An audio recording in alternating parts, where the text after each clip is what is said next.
this week, and for the Henderson team as well. Got a host of big fancies over the next 3 days.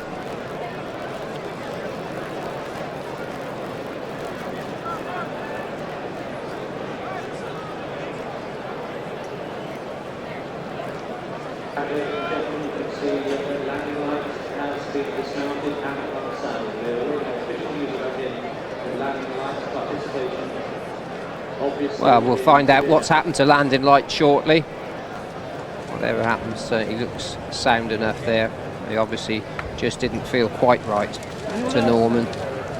And I was talking to Nicky Henderson and Mick Fitzgerald before racing, and they said that they thought maybe the ground would be a little bit on the far side for him this afternoon, but I don't think it could have been that. Obviously just giving him the wrong sign somewhere. Balak is just coming back into the pack, having just been on her toes slightly. Landing light withdrawn. We haven't got the starting price yet. We haven't got the starting price of landing light yet, but it's a 12 or a 14 to 1 chance. Whatever it is, there's a deduction of 5 pence in the pound, and I'm told there will be no reform market. So whatever bets you've had, a deduction of 5 pence in the pound because landing light is out. It's now 5 to 4. That You'll Never Walk Alone. We had a £100,000 bet at 6 to 4, 30,000 at 6 to 4, 20,000 at 6 to 4, 10,000 at 6 to 4. The money flying in the grands are going all round the ring for this You'll Never Walk Alone. Best mate 6 to 1, touch 13 to 2, and 7 against Roddock, and 8 Dust Duel, but You'll Never Walk Alone. The huge bets are in for that. Well, the money's down on the favourite. The big hitters have indeed struck. Drama already with landing light withdrawn at the last moment. But curtain raiser to the festival about to be underway. The Cape and Cure Sharp Supreme novices, Simon Holt. Anticipation mounting. The lawns as packed as ever. And months of preparation come to this moment. Ballet K jinking. And they're right on top of the tape.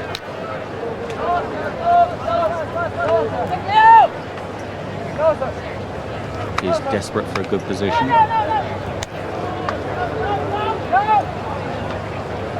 Dust Duel on the outside. And get where you want to be. Light Jacket, Evening World next door. Ardenti Fly trying to get in between horses. Ballet K still pointing the wrong way. With all of them. Take them all back. Favourite 3 off the inside. That's all of you. Take them back. Come on, all of you.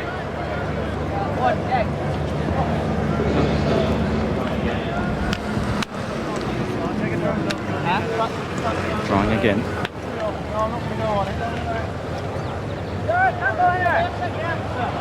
You have to let them off tonight. Cries of frustration from the stands.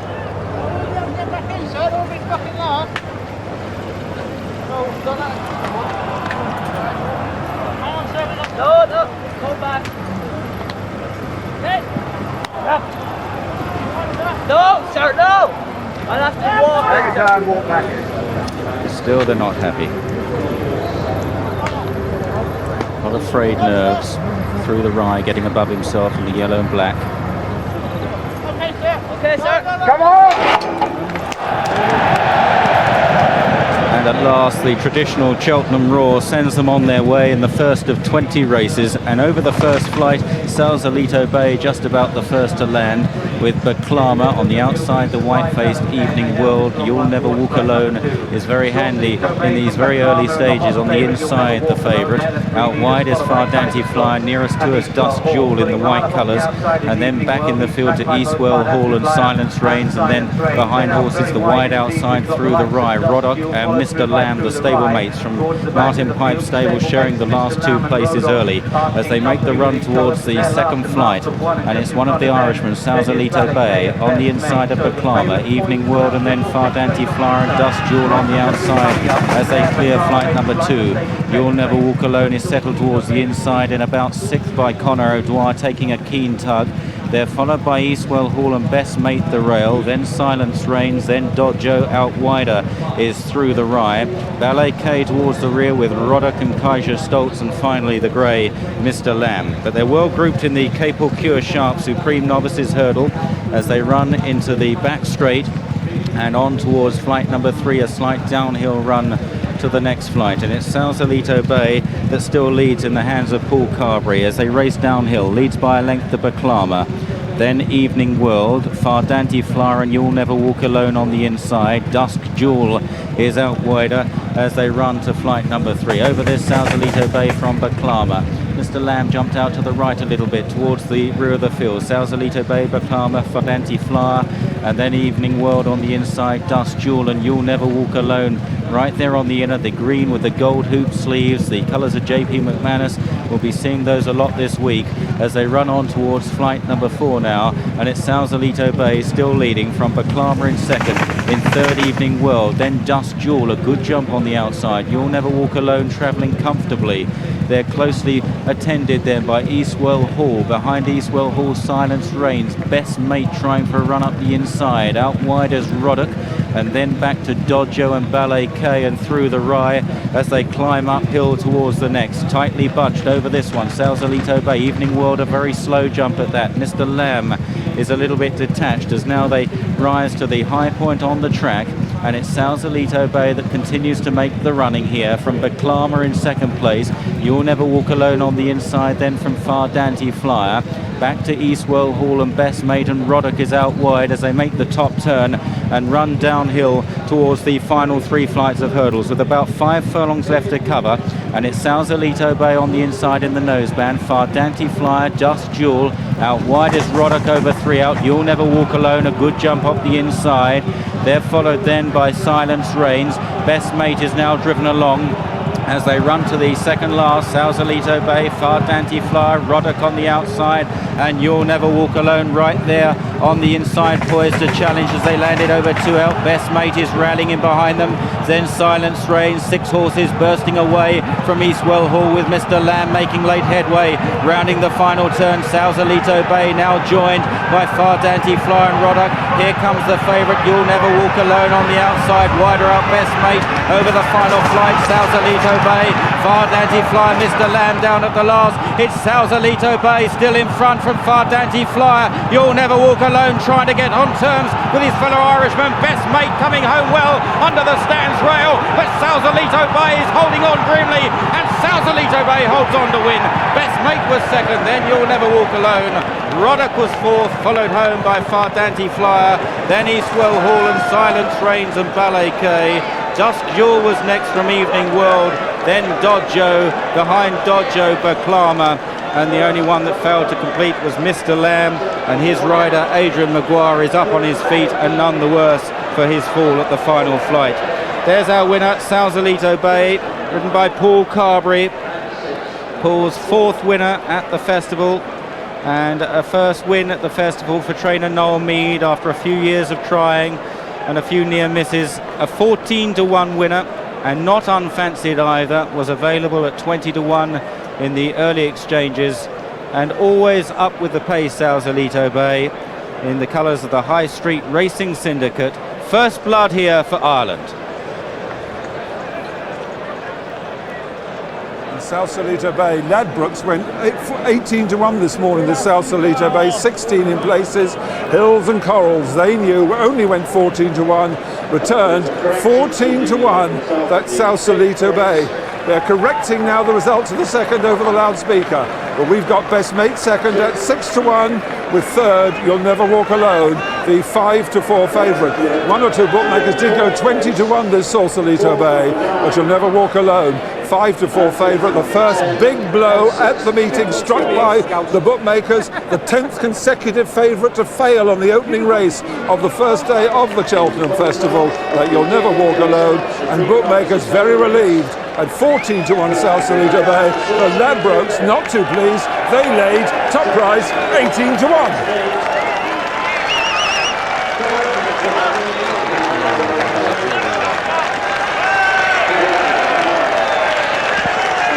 Well, last year Noel Mead had the real disappointment and ultimate tragedy of Cardinal Hill, a very promising horse who unseated Paul Carberry when much fancied in this, and today, John, they made no mistakes. Yeah, never out of the first 2, jumped immaculately for a whole 2 miles, and Paul Carberry, he's been off for a while, had a nasty tumble. He was slight worry at one stage that he wouldn't make this meeting, but apparently he was at a dance just a little while ago and somebody said, oh, there's nothing wrong with his dance, it hasn't stopped all evening. He said there'd be no doubt about him getting back here. He's given this horse a lovely ride, and as everybody else will agree, they're more delighted this afternoon for Noel Mead. He's sent a lot of good horses over here. He's having a wonderful time of it in Ireland at the moment. Leading trainer, a treble on Saturday, another couple on Sunday. And this will have given him more pleasure than anything else. Well, a reprise, John. They didn't go very fast. This horse was, if you like, in the box seat throughout, but he did seem to jump very cleanly in the main. Well, as you said, they didn't go much of a gallop, which enabled Paul Carberry just to let him pick his way through to these hurdles. Nothing in front or running him about him to take the horse's eye off him. And you could see he just backs off his hurdles slightly, allows Paul just to get in behind him and get him going. Fardante Flyer's run a smashing race. He's got Roddick on his outside, comes there going ominously well. The Irish Raider, You'll Never Walk Alone, the other one rather just a little bit sloppy there, beginning to tire. He's done well to get himself back into the race. Best Mate runs on well. He's only half a length behind You'll Never Walk Alone at this stage. He comes right up the stand side rail, but from this point in, 6 horses there, all with a shout. Tremendous start to the afternoon, but So Salita Bay, tremendous jump at the last there, gets another half a length, and he deserved this success. He'd done it the hard way, got his ears pricked. There was still a little bit more left in the tank if Paul Carberry had really had to go for him. As it was, he's probably won length and a half, a shade cosily, and there'll be lots more to come from him. But there'll be more cheers, I would imagine, when he walks into this ring than you would normally expect for a novice hurdle.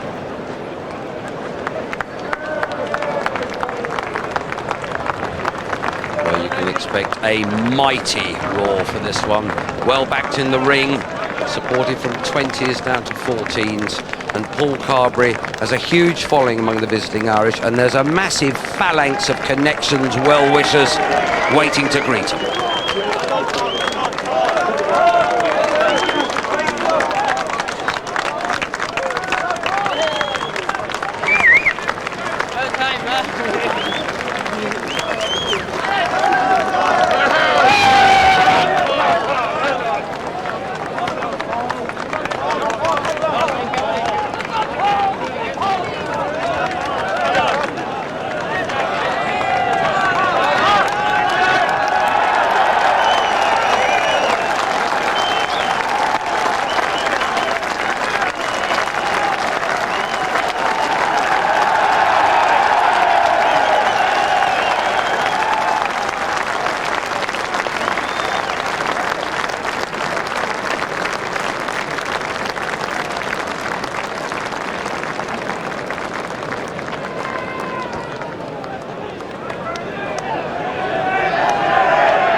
John, the reception this horse is getting, he's owned by the High Street Syndicate, but it seems like the whole town's turned out. But the crucial point, the way he jumped and the way he kicked off the pace, and an experienced flat racer, formerly with Ian Baldy. Yeah, he was a good horse on the flat. There was a slight worry that maybe the ground would have dried up a little bit for him, but he seemed better than ever. Cheers haven't stopped here in the winner's enclosure. Popular win and a popular choice as well. Paul Carberry, real favourite. A younger brother Philip doing just as well. Big hug there for Noel Mead, and I think he's improved beyond all recognition since he was riding in England. Plenty of smiles and a great way to begin the 3 days of this festival. John, as we take the replay for a second time, we've given the winner lots of credit. Should the second have won, he's not in shot at the last because he's come very wide. Roddick and Fardante Flyer, Fardante in the red, Roddick this side, weakening out, and his main danger comes wide.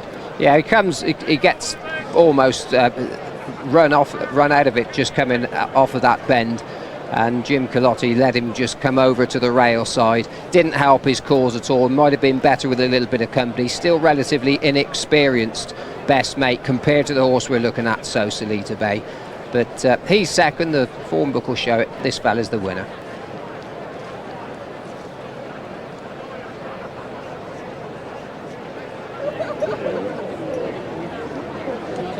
Well, I've got Paul Carberry with me now. Paul, what's it like to ride the winner here on the opening day? Great, absolutely brilliant. Yeah. Thought the horse had a really good chance, but I thought you'll never walk alone to be hard to beat. Yeah. But it's great now to get Noel Mead off his duck egg anyway. Oh, he gave you a big cuddle there. Yeah. Oh, fantastic. Great for him now, yeah. He's a tough horse, is he? He is, yeah. He's a very tough horse on the flat. Like as I said before, people are asking me what was his chances like. I said we just don't know how good he is because he just does as much as he has to. He just keep finding a bit and finding a bit. What's the noise like? I saw him prick his ears in the last sort of 50 yards. Was he hearing it, do you think? Yeah, he's still plenty left, I'd say. If Fenton came to him, he'd pick up again. Yeah. He's a really good horse, I think. The time was very fast. What's the ground? The ground is quick. It'll be good quick ground. Right. It wouldn't quite be fast, but it's quick.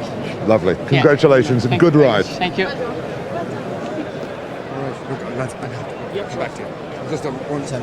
Noel Mead's just having to go through to quickly go and check the horse. You see him going through there now. A little bit of a problem, just to be a double check. But a man who has just at last scaled the Cheltenham mountaintop, saying that he first had horses here in 1978. So they were chanting and chanting, "We want Noel." He was blocked out temporarily, but he's back through now. And slight confusion as Mr. Mead has gone through, but he'll be back in a second, I'm sure. The standard of jockeyship has improved dramatically, I think, over the last 5 or 6 years. And Paul Carberry just giving this horse a backhander, called him right on the quarters. And the steward's fairly strict now about how you use the whip, where you hit the horse, and just gives him a backhander. No real power there, and he's technically just caught the horse in the wrong place, just down the ribs. And I'd imagine that Malcolm Wallace will have a word with him. Shouldn't think anything will be done. No real power there when he caught him in the right place.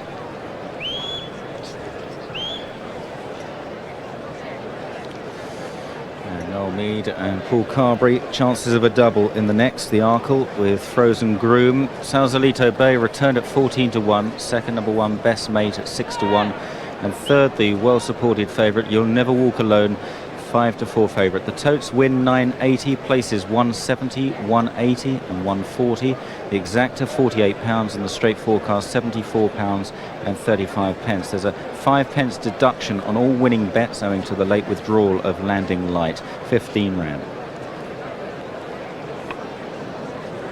Well, it looked a very nasty fall, but good to see Adrian Maguire walking back after that last flight fall from Mr. Lamb. And the good news is the horse is perfectly all right as well. And no excuses from the beaten favourite, You'll Never Walk Alone. Conor O'Dwyer said they didn't seem to go fast enough for him. Well, we were timing that at 3:52, which is faster than the champion hurdle was running last year. The ground, Conor says, is good. He said they didn't go fast enough, but no excuses for the beaten favourite, You'll Never Walk Alone. But the Irish did win it, and our congratulations to Noel Mead. First festival winner. He's over the moon.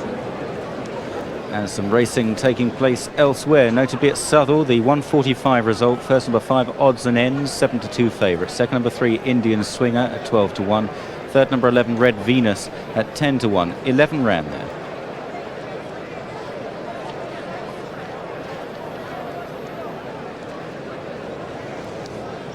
First bit of information I can tell you is the winning time there was very fast compared to 2 seconds faster than all last year, and actually 4 seconds faster than Istabraq's time in the champion hurdle last year. So the ground here, the clock says the ground has dried out. It didn't seem to go a very good gallop further on, but the horse has really finished strongly. And there's just a slight concern. Noel Mead had to run back urgently. There just might be a problem, but all will be revealed after the break.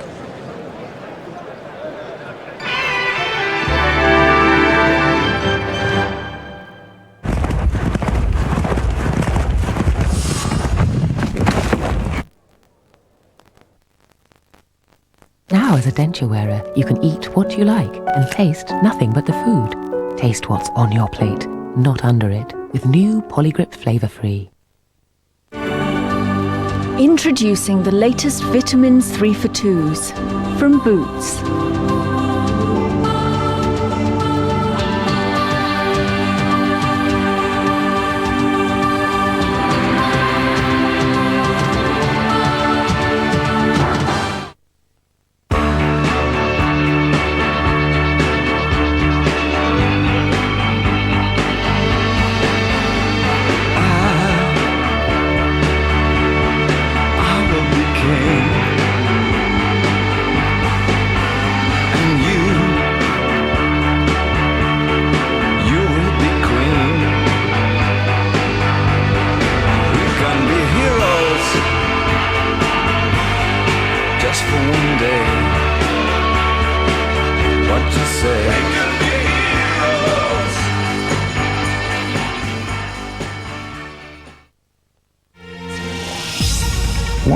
know. I know what love is. I know what it isn't. I know people. I know what makes them tick. I know dignity. I know all women are not a size 8.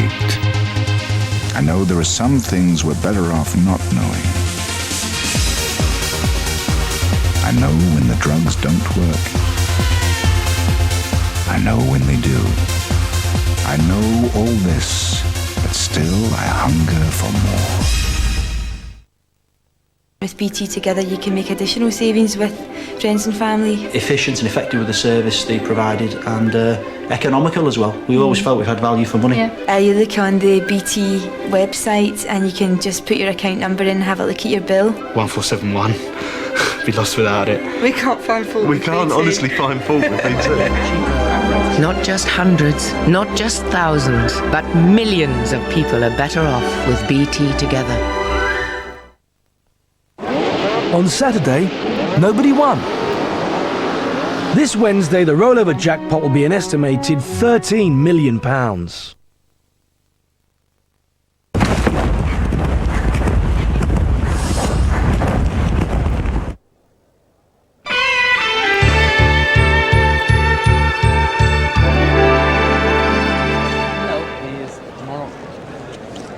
Welcome back with the news that Paul Carberry is suffering from back pain. He's not riding the next race, Frozen Groom. His place will be taken by Barry Geraghty, and trainer Noel Mead is right here now.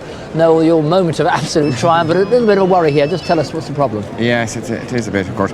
He said halfway up the straight he didn't feel right, but he said I think what he said was something hit him during the race, and it hit his back or whatever he did anyway, and he felt a lot of pain coming up the straight. So he doesn't want to ride the one in the next. He just wants to assess it for a while before. So he may ride later on in the day, but he's not going to ride the one. It didn't look as if he was feeling too much. No, I didn't see it yet. And I imagine you weren't feeling too much pain in that finish. No, I actually watched it on the grass. The first time I think I watched the race on the grass here for a long time, and I didn't really know whether he won or not. Oh no, we waited for all too long at Dreadful Hill Society time. I felt so awful about that. What is it like for you now?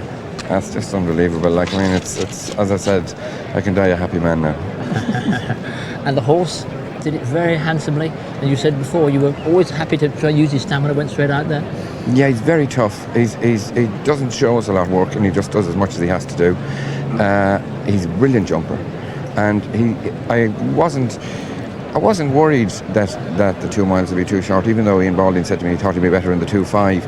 But I thought if they went a good gallop that would. Then they didn't go the gallop, and lucky enough he went away and did his own thing. You stand here now on top of it all. Give us the first memory of Cheltenham, the first heartache. So. The first heartache was Batista, who was beating the short head in the Triumph, the time the time of the whip, I suppose, is the way it was remembered most. And again, I think that day I was down on the grass, and when he passed me, I thought he was beaten, and then I thought he won. And when I was walking back in, everybody was congratulating me, you won. And then when I got up, I saw Joe coming in a big blonde face, and I said, he didn't win anyway. So that's the first memory of it. I think your face is going to hurt with a smile. Thank you very much. Thank you. Thanks. Well, ladies and gentlemen, it's with very great pleasure indeed that we welcome one of the UK's leading private investment management companies, Capel Sharp, to the opening day of the National Hunt Festival for their inaugural sponsorship of our first championship race, the Grade 1 £80,000 Capel Sharp Supreme Novices Hurdle. Well, joining us to present the trophy, we extend the very warmest of welcomes to Mrs. Christopher Morsam, the wife of the Managing Director of Capel Sharp. And here to receive that trophy, we're delighted to welcome the High Street Racing Syndicate. There are 5 of them: Brian Wallace, Martin Lydon, Michael O'Rourke, Bernie Gallagher and Liam May. Well done, gentlemen. Many, many congratulations. Well done.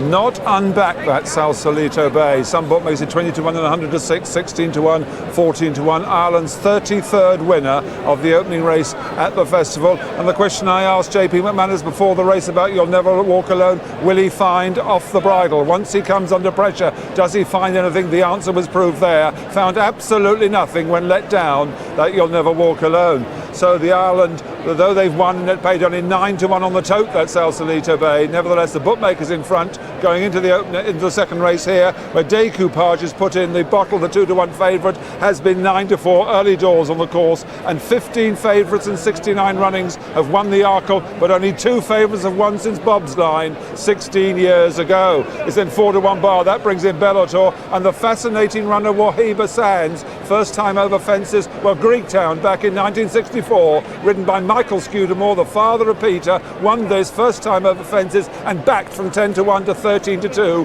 Greektown in 64, Wahiba Sands here a 4 to 1 chance. Teochev's put in at 8 to 1. It's then 10 to 1 bar. That brings in the Frozen Grum, and 12 to 1 against Fidalco. But Decoupage, a lot of confidence behind Decoupage. Ledbrooks went 9 to 4 this morning. Some firms did here, but the Tic Tacs are all near me and all down the rails ascending. Bottle Duke, Decoupage, 4 to 1. Bellator and Wahiba Sands. Can it win first time out over fences here at Cheltenham when it fell over hurdles last time here? Well, Mac flying, as the whole place is. That win for Noel Meade, righting a great wrong, and plenty of action down in the betting ring. It really heaves for these 3 days, and the 9 to 1 tote dividend suggests that Sausalito Bay was well fancied by plenty of the Irish folk who didn't feel they could wade in over You'll Never Walk Alone.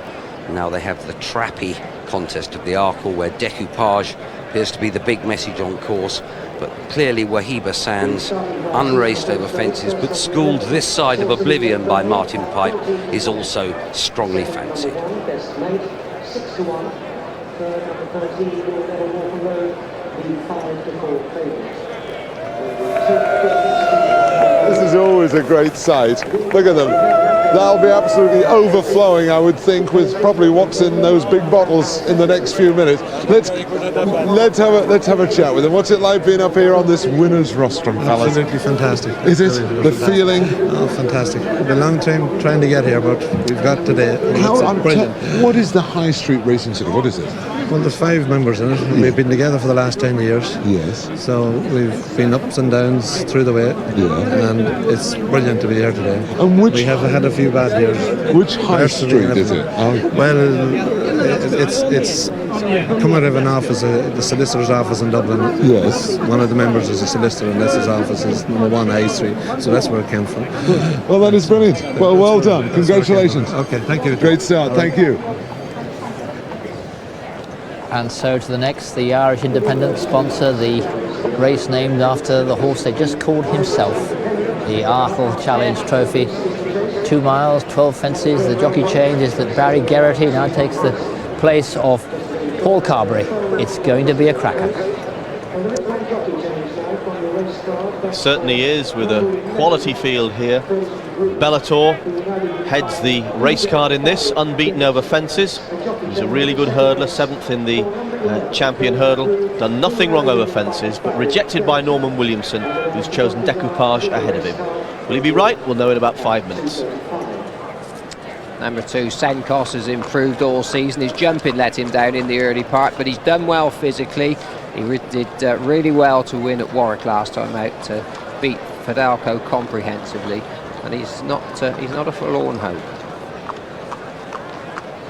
Well, Comanche Court gave Ted Walsh and his entourage a wonderful day here in the Triumph Hurdle as a 4-year-old. He's now chasing. He's made a perfectly respectable start to his career, but his style of jumping and the fact that this ground's quick may mean that the basic test is a little sharp for him.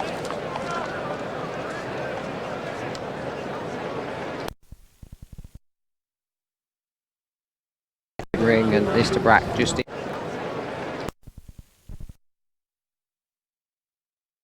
ring and Istabraq just easing slightly, and make a stand, who's normally a good mover, didn't impress Simon going to the start. It's only relative that Istabraq is a negative. Of course, he's the best backed horse in the race, but a lot of bookmakers want to get him. 7 to 4 on was the price the punters were prepared to take. It is still a negative compared to 7 to 2 on just 24 hours ago. There are bad vibes, as we all know, for Istabraq. Well, Estebrak for president. I think that will be a shoe-in on the voting front. It would be a question of punters voting early and voting often. He is the hero of punters on both sides of the water.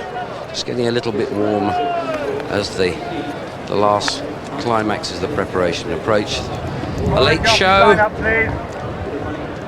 Estebrak 15 to 8 on, 8 stage affair, 9 Stato and 12 R3. So Estebrak bidding for his 3rd champion. All a Loire being led in, looks a bit mulish in the light blue jacket. Make a Stand was very buzzy to post. Looks really fresh. He's being led in as well. Stage affair 9 to 1 from 8 to 1. And the favourite's just gone 2 to 1 on now, Estebrak. With 9 to 1 bar, Make a Stand will take another turn. Park turning, Istabraq ready to join Hatton's Grace, Sir Ken, Persian War, and see you then, triple champion hurdlers. Jump away, Balasola very reluctant to go with them as they race to the first flight. Alca International and Blue Royal, stage affair, Caterino on the far side, Make a Stand nearest to us, comes through to blaze the trail, and Balasola trails by 30 lengths or more behind the nearest horse, and that one is Theatre World, who was also a bit slow away. Make a Stand then, the 1997 winner of this race, blazing the trail towards flight number 2, having been off the track for over 1,000 days and already building up a huge lead in the hands of Richard Johnson. From Alca International in second, stage affair, and then Blue Royal. Caterino on the inside as the leader takes the second. Istabraq is tucked away on the inside of Mr. Percy next from All La Loire.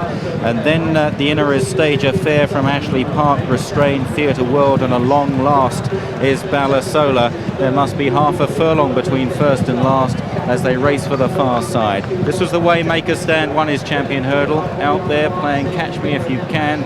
It's just a question if after this long break with leg trouble he can possibly keep it up this time. Make a Stand clear of in second Alca International, then Blue Royal, Dato Star in 4, 5 is Caterino, followed by Mr. Percy, a couple of lengths to Istabraq, then All La Loire, stage affair, Ashley Park, 5 or 6 lengths Theatre World, and 25 Balasola. Over the first down the back, the leader over fluently, Make a Stand, the others following, and all jump well. Theatre World was a bit ponderous towards the rear as they continue on towards the next. Flight number 4, Make a Stand, continues with this huge lead over Caterino, Blue Royal, then Alca International, Dato Star on the outside, Istabraq cutting every corner right up the inside then of Mr. Percy as they rise over the next. Another good jump by Make a Stand. Caterino takes it just in second place. Slight mistake by Stage Affair back in the field. They climb now towards flight number 5 in the Smurfit Champion Hurdle, and it's Make a Stand by 15 lengths to Caterino in second. Blue Royal is third, then Dato Star on the outside. Mr. Percy is next, then Istabraq on the inner of Alca International as they clear the flight going uphill, and Dato Star jumped that one very slowly and is now being driven along by Lorcan Wire as they reach the top of the hill. Make a Stand has come back to the pack. Last year's Triumph winner Caterino goes up sides, goes past him now. Make a Stand given a livener. Blue Royal moving well, then Mr. Percy. Istabraq cruising on the inside into 5th place now as they start down the hill under Charlie Swan, as then Mr. Percy races well. All La Loire on the outside, the light blue jacket, followed by Dato Star, and Ashley Park is running on from the rear with Stage Affair. This is 3 out, at which it was Caterino just from Blue Royal. Istabraq on the inside, then Mr. Percy. All La Loire coming out well behind them. Ashley Park still staying on down towards the second last flight. Blue Royal takes over from Caterino. The Henderson horses 1 and 2, but they're queuing up to mount challenges. Istabraq on the inside goes third. then All La Loire, Stage Affair running on. Behind these then Dato Star from Mr. Percy, Blue Royal, but Istabraq quickens up smartly on the inside and is poised to challenge. All La Loire back in third, then Caterino and Stage Affair. Here comes Istabraq on the inside of Blue Royal. Ashley Park running on the outside of All La Loire, but Istabraq strikes the front with just his favourite hill to climb. Blue Royal second, then Ashley Park and All La Loire, and Istabraq's going on to win his third Smurfit Champion hurdle. 4 festival wins running for Istabraq in the champion, a champion of champions. All La Loire and Blue Royal, it was tight for second and third. Then Ashley Park, a fine run, followed home by Stage Affair and Dato Star and Mr. Percy. Then Caterino, another gap then to Theatre World, Alca International and Make a Stand. Well, here we go again. 4 festivals running. Istabraq joins Hatton's Grace, Sir Ken, Persian War and See You Then by winning his 3rd champion hurdle. And once again, there were never too many anxious moments. Quickened up in the style of the class horse he is on the turn for home. And Charlie Swan and Istabraq, they've done it all before. Charlie, well, I mean, the 3rd year, does it get better? Oh, definitely. He's an amazing horse, you know, and the frights of last night. Aidan O'Brien he's helped us out. And I mean, what's the message for next year? Well, hopefully it'd be nice to be the first horse to do 4, you know. Can he be? He can, definitely.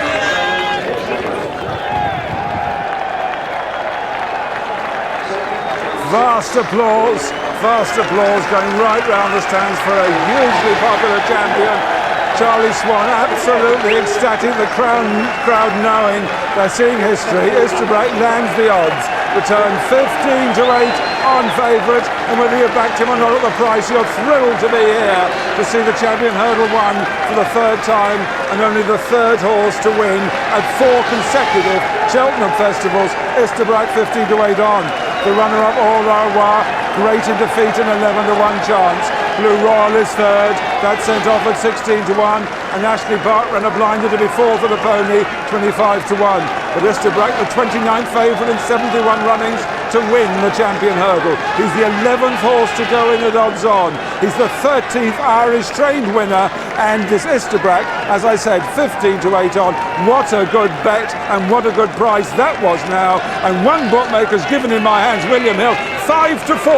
Istabraq to regain his title and win his 4th champion next year. 5 to 4 against. I was just going to say, simply amazing to get a horse to Cheltenham 4 years running is something in itself. To get him here in this sort of form and to win 3 champion hurdles, won the novice, and I mean, lots of thoughts of John Durkin as this horse comes back into the winner's enclosure. It was for him this horse was bought originally, but Aidan O'Brien, although his main interest of course is with the flat horses, does so well with his jumpers, and given a superb ride by Charlie Swan in a race that wasn't easy to ride, with Make a Stand making it at a real clip from the outset. And coming down the hill, Caterino had taken over. Blue Royal was handy throughout. Make a Stand's had his days, nothing like the force he was. For a moment at the top of the hill, I thought Istabraq wasn't travelling that strongly, but as they poised to go to run down, you could see he was preparing to launch. Well, the others went on. They, once Make a Stand just began to fold, Mick Fitzgerald and Blue Royal took the initiative. They went on. Caterino had given him a lead at one stage, just begins to get a little bit tired here. Charlie Swan never left the inner for a moment. He let the race unfold around him, was quite content. He knew they had plenty of horse left underneath him, and the inside berth round this bend just is worth so much. Blue Royal ran his heart out, the ground just right for him. He's a big, strong, galloping sort who, as Nicky Ender said, you'll see next year back at the Arkle. But every time you want a big jump out of Istabraq, he comes up with the goods for you. And this is the 4th time we've seen him do this up this hill, gets his head down, and he's a real runner and a true champion.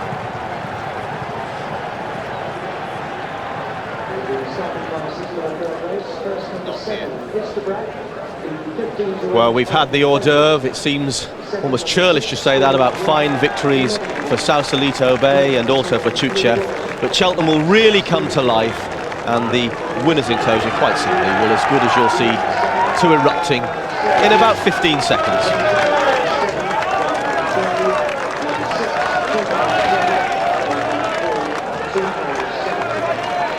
This is the 4th time he's been here. He's Ireland's horse, and how they love him.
Familiar scenes, JP McManus, Charlie Swan, Aidan O'Brien receiving congratulations all round. We've seen this scene now for 4 years running. This magnificent horse, his victory here, taking his prize money earnings to just short of $1 million, which is a phenomenal total for a jumper. Taking it up at the final flight, beautifully produced, both there and in the race to lead from Blue Royal, and then speeding up the hill in his customary fashion.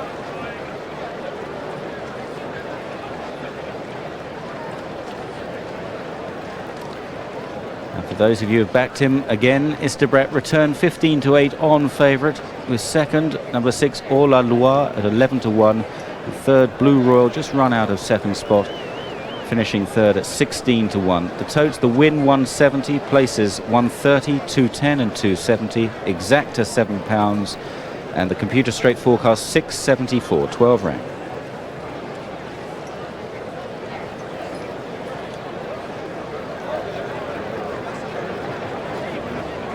Well, a special effort there from Istabraq, and Charlie Swan, he's been sending over horses and running them and having winners here over the last few weeks. Been doing really well as a trainer. If he does half as well as the guy who's handling this horse, Aidan O'Brien, and he'll be thrilled. Really smashing person and a really good team throughout that associated with this horse. And let's just say well done too to Blue Royal, Nicky Henderson's team, Lynn Wilson who owns him. They'll be thrilled with that effort. And also Orlois and fourth Ashley Park. Charlie Swan just waiting for Norman Williamson to finish weighing out for the next race. Always got a smile on his face, Charlie, doesn't matter whether he's winning or losing. Stopped riding over fences a couple of years ago, just concentrates on his training, and I'd imagine if it wasn't for this horse he'd have probably decided to pack up, but you couldn't even begin to think of doing that when you've got something as good as this to ride. Well, I've been talking to JP McManus, and he says, Derek, I've got to have this photo. Let me just go and get the photo with the horse, the family, and everyone involved, because this is something. But I think the horse wants to go around again, so I'll just have a chat. JP, how do you feel? We need to get that photograph. I know, I've just said that. I feel wonderful. I want to say to the A team and my mum and our nurses and staff down in the regional, just to say we're thinking of you now. It's been a great day, very exciting, and open the champagne. How much pressure? When you heard last night that the horse had bled, what were your feelings then? I got a nosebleed myself. That's better. I wondered if it was a virus. But even then, how worried were you? Because you're mystical, but how excited and uptight have you been for the past 24 hours? I can't really describe it. I knew Aidan would make the right decision, whatever it was. We didn't hassle one another, talking to one another all night. He told me the position. We spoke again this morning, and he said the horse was going to run. So, you know, full marks to Aidan. He made a calculated decision. He done the right thing, and you know, he's a hero. What about the horse? The horse, he's a hero also, real hero. And what about the reception here? The reception is unbelievable. Like, I just can't think, I can't describe the way I feel. And what about 4 champion hurdles? I don't know, let's celebrate the third one first.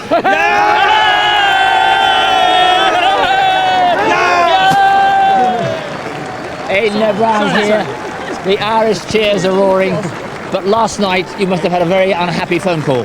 Yeah, it was just a worrying time, bro. And what, looking back on it, do you think it was? I don't know what it was. It doesn't matter what it was yeah, now. I'd say, yeah, we'll take him home and have a look. You were saying beforehand he was getting close. He gets where you have to get him right here for the day. Yeah, he was just on the edge now today, and he had no bite behaviour this morning. Any hassle and he was going to blow up, you know.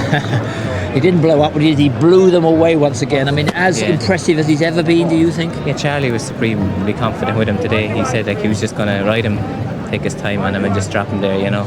Like, Charlie had no worries whatsoever. And 4 champion hurdles to come up. Please God, hopefully we're all here healthy and well next year. And compared to winning derbies and then things like that? Actually, this is the atmosphere here is unbelievable. You'd walk on the air coming in here. You can walk on it. Well done. Thank you very much. Thanks very much. So Aidan O'Brien on top of the pyramid here. We'll take a break.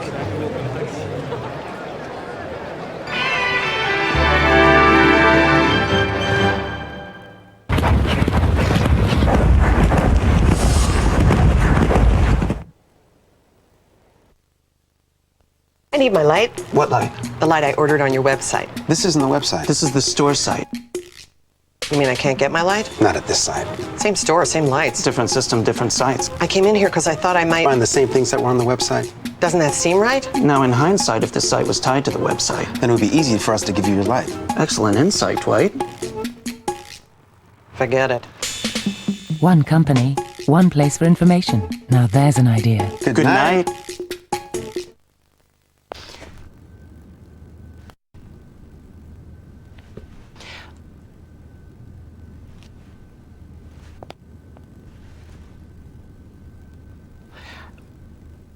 There's no service charge and no time limit on our vouchers with new pay-as-you-talk all calls from Vodafone. So because you only pay for the calls you make, it's perfect even for people who don't talk that much. Took the words right out of my mouth. Vodafone, the UK's most popular network.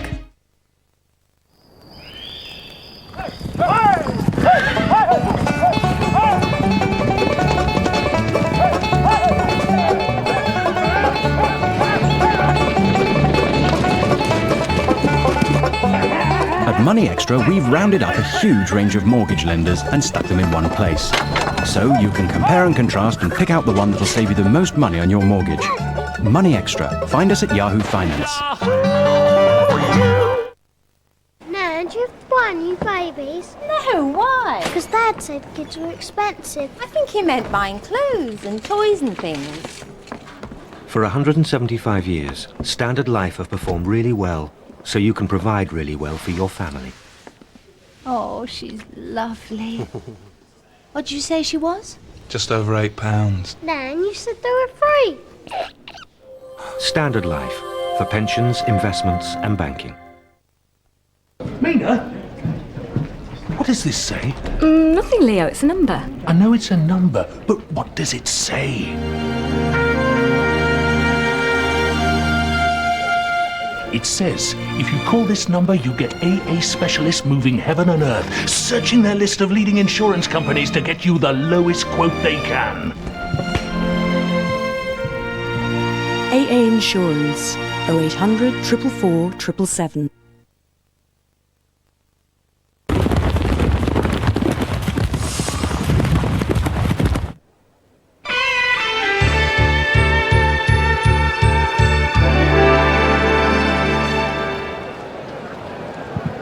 Ladies and gentlemen, on behalf of the directors of the Steeplechase Company, may I personally thank the chairman, Dr. Michael Smurfit, and the Smurfit Group, the world leaders in packaging, for their very generous sponsorship of this, the feature hurdle race of the season, the £250,000 Smurfit Champion Hurdle. Today, Istabraq has become only the 5th horse in history to win 3 successive champion hurdles.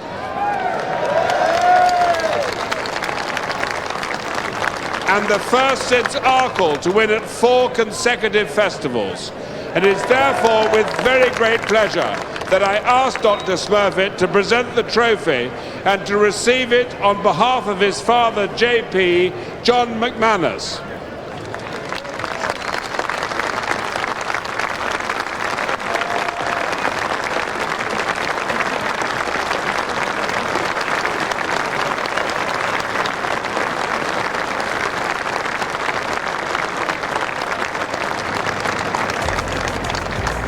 Estebrak, the horse we've been waiting for. He's won 3 champion hurdles. Who's to say he won't make it 4, 5, or even 6?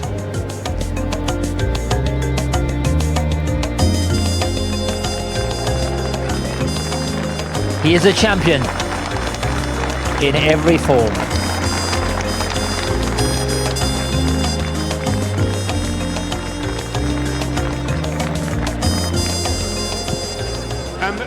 And the trainer, Aidan O'Brien.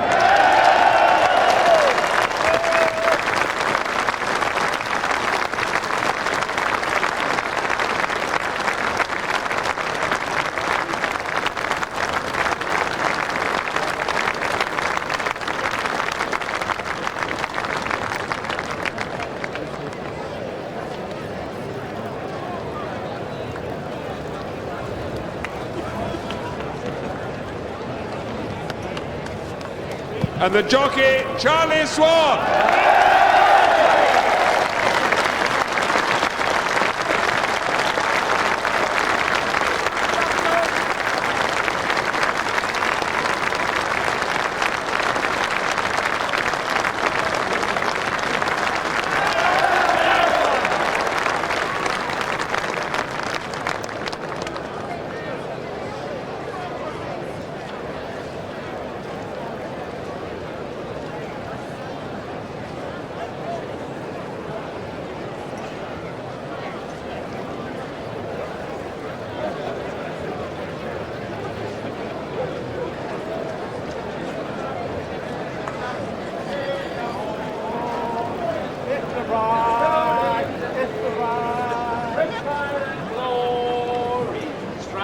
Speed, out on your own, at gallant steed, with song and story.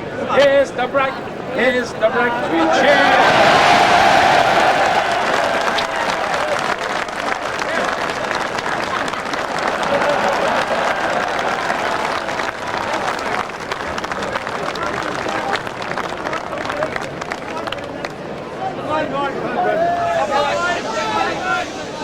You're in the lead with fire and glory, striding speed, out on your own, a gallant steed of song and story. Everybody, Istabraq, Istabraq, we'll cheer you home. Hey!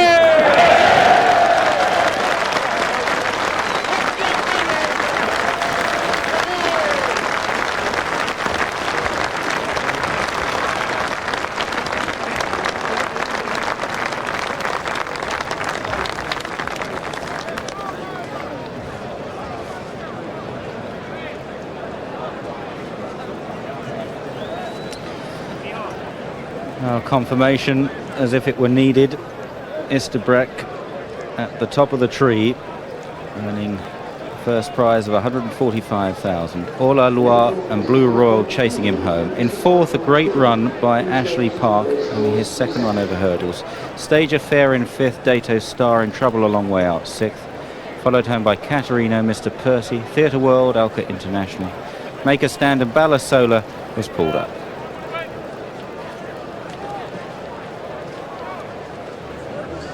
Charlie Swan's with us, signing autographs. He'll come out of stayed out of retirement for this. How long are you going to stay out? He's going to win 4, 5, 6.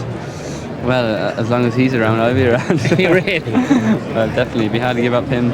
The nerve is still there anyway, so.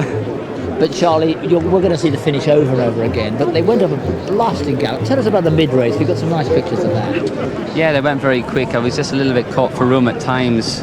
Mr. Percy, but Philip Hyde's horse was just in front of me. But I was always very happy. He jumped super. He was always half lazy with me. He's better when he's like that. And anytime I asked him for a bit, he was brilliant.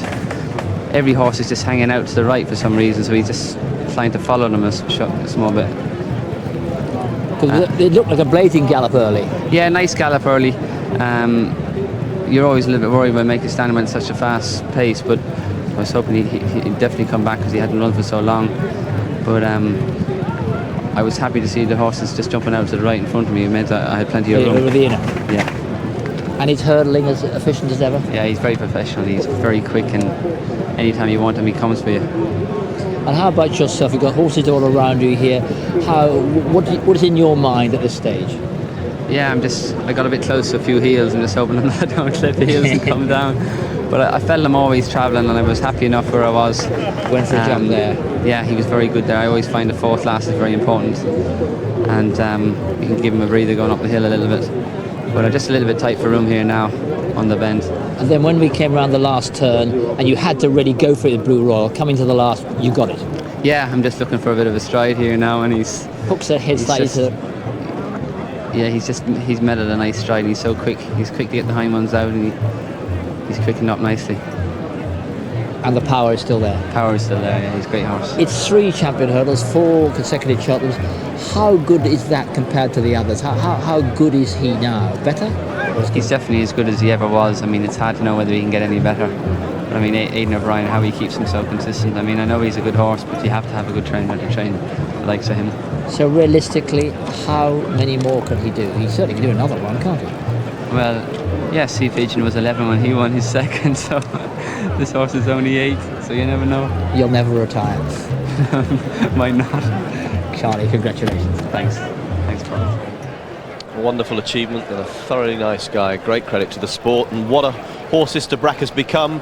He certainly deserves the title great now if he hadn't before. Look at which rank of achievement he now joins. 1935, Golden Miller, the Gold Cup. Had a wonderful run, winning 5. Arkle won the Gold Cup and won 4 successive times, and then Istabraq in the champion hurdle. We've got that right on the track record again. Very fast time here. To think that 21 hours ago, chaos running around our trucks as the news of Istabraq's nosebleed and considerable worry and concern, all that's behind us, and what we've had is what we hoped for, a champion at his best. Much more to come here at Cheltenham.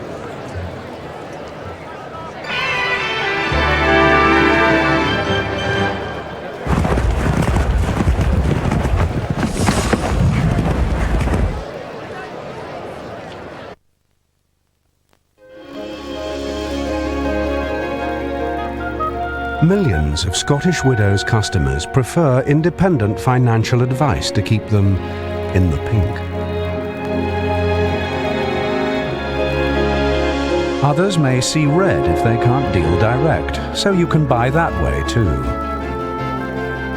And now, our expertise in life, pensions and investment products is also available at branches of Lloyds TSB, all of which makes it easier to be in the black. Scottish Widows, looking good for your money. To paint, first you must see. I've spent my whole life. Church Stanton, 50 to 1. I've spent my whole life. Church Stanton, 50 to 1 Barney Nose, Gentle Rivage, 66 Romero, and 150 the Rag. A colossal betting heat down here. The key to the day is the outcome of this opening race. Well, as Max says, the key to the day is the outcome to this betting race. A real titanic collision in the ring there between Monsignor and Far Cry, with huge support also for OA Bull-Dix. And Monsignor very much head and shoulders above these in the paddock pick, the punter's pick. Simon will call the Royal and Son Alliance novice hurdle. Coming into line, expecting a very strong pace here. Church Stanton very keen. Man on the Hill is a front runner. Gentle Rivage makes the running invariably. Bindery another. So it could be another very quick time.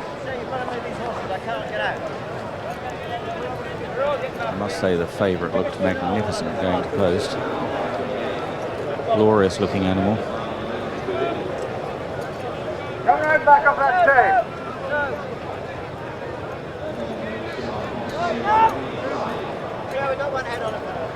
Come on, you come off that tape.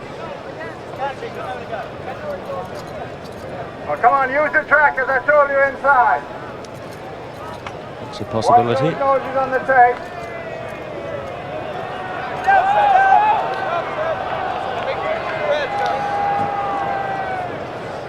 Watch your heads on the tape.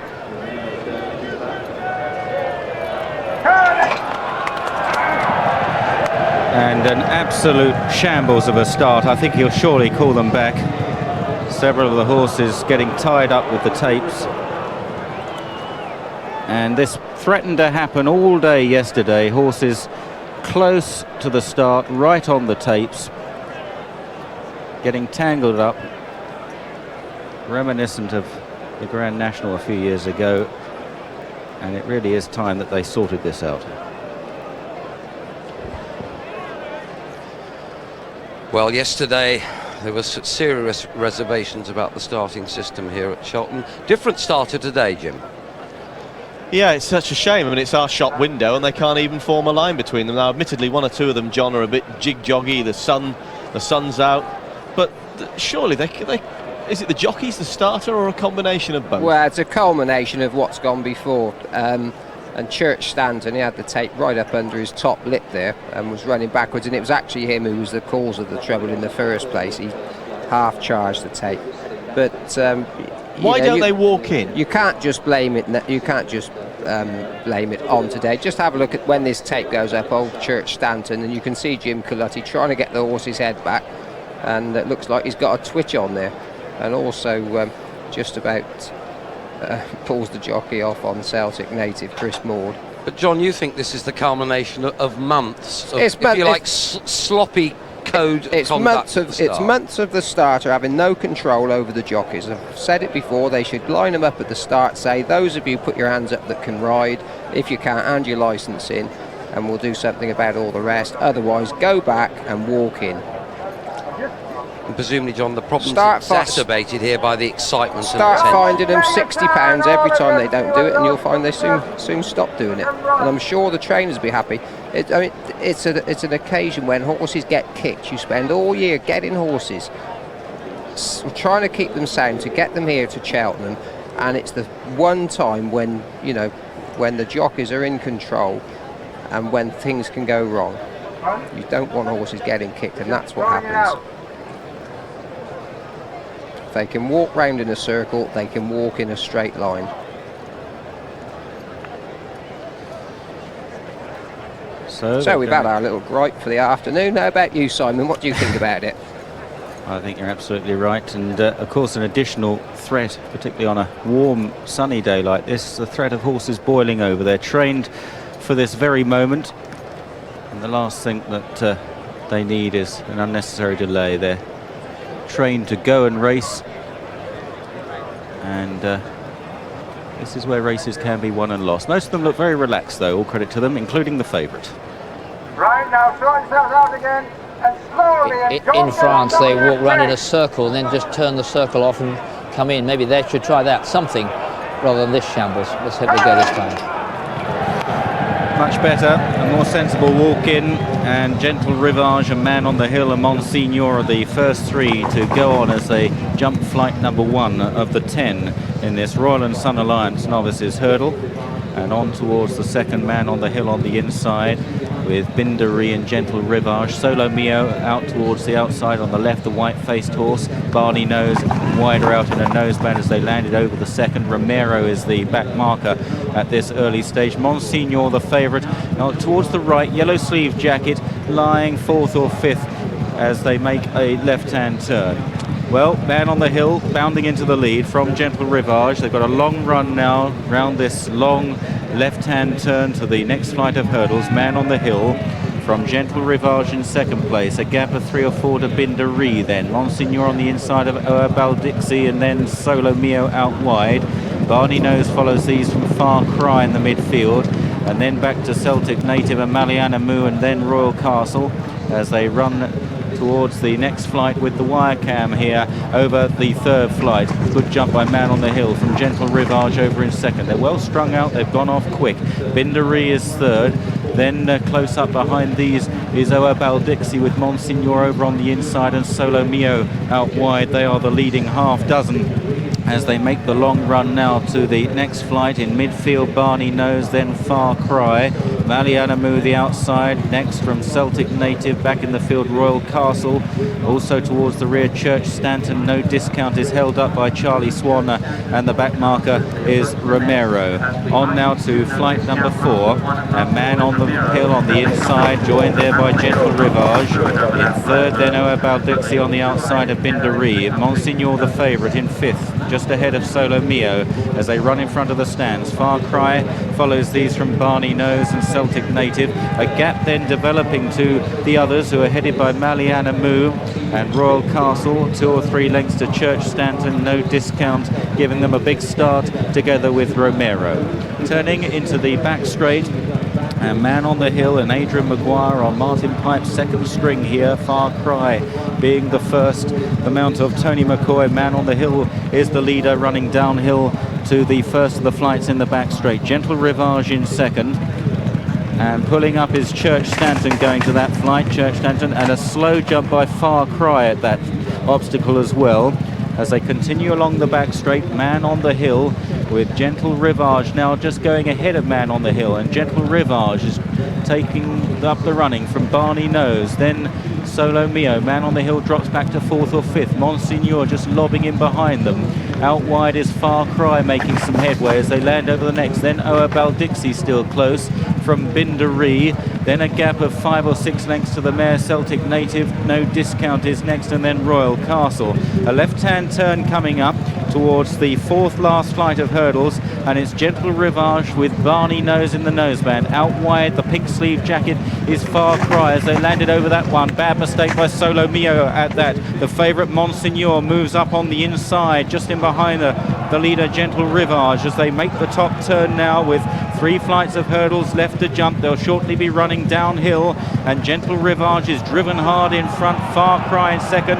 The favourite Monsignor is merely coasting in the hands of Norman Williamson in third place. Then Barney Nose chased home by No Discount. Oabal Dixie has lost his position, and then behind these Solo Mio and Bindari down towards the third last in the Royal and Sun Alliance, and Monsignor ambles into the lead past Gentle Rivage. Far Cry struggling to go with the front 2. No Discount for Ireland is still running on in 4th, and then Barney Nose, but this looks a very good horse. Monsignor running down to the second last flight of hurdles. He's taken it up effortlessly, didn't jump that too fluently.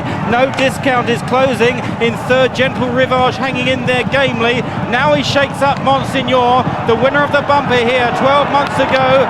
No Discount is the chaser in second place under Charlie Swan. Then Gentle Rivage in third, and Far Cry 4. Monsignor approaches the final flight, a great jump, clear of No Discount, 5 lengths down in second. Then Gentle Rivage in third, they're clear of Far Cry and Bindari, and the good thing's going to win. It's Monsignor defending his unbeaten record successfully and charges up the hill like a smashing horse to win the Royal and Sun Alliance Novices Hurdle. No Discount in second, Gentle Rivage a big run in third. ahead of Bindery and Far Cry. They were clear of Barney Nose and Solo Mio, and then Royal Castle. A long way back to Celtic native Maliana Muaman on the hill. Oa Baldixi and Romero was last. Monsignor makes it 6 out of 6 over hurdles. The hot favourite in this opening race on day 2 of the festival. Norman Williamson accepts the congratulations of his colleagues, and this horse was never out of a canter until the home turn. It was there that Norman set him about his business, and he simply charged up the hill, and who knows what he might achieve in the future when sent over the bigger obstacles. Monsignor, a clear-cut winner from no discount in second. Gentle Rivage was third, just ahead of Bindery.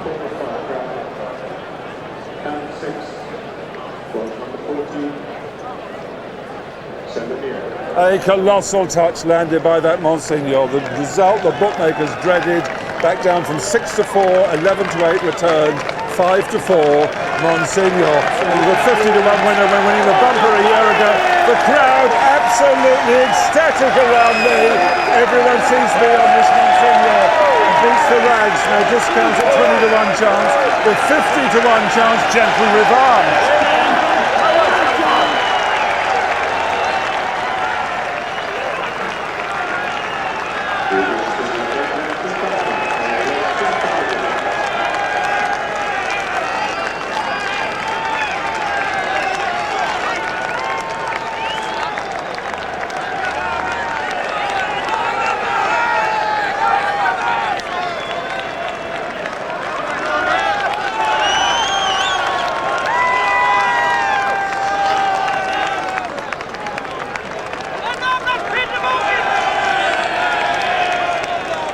Oh, we're looking at the pictures and we're looking at two very happy people.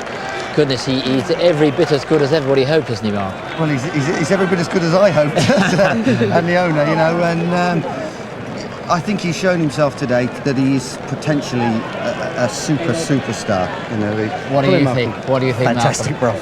Just absolutely unbelievable. We always hoped he'd be like that, and he was. And just has fast ground, awesome. soft ground. I mean, he's just ambled through, hasn't he?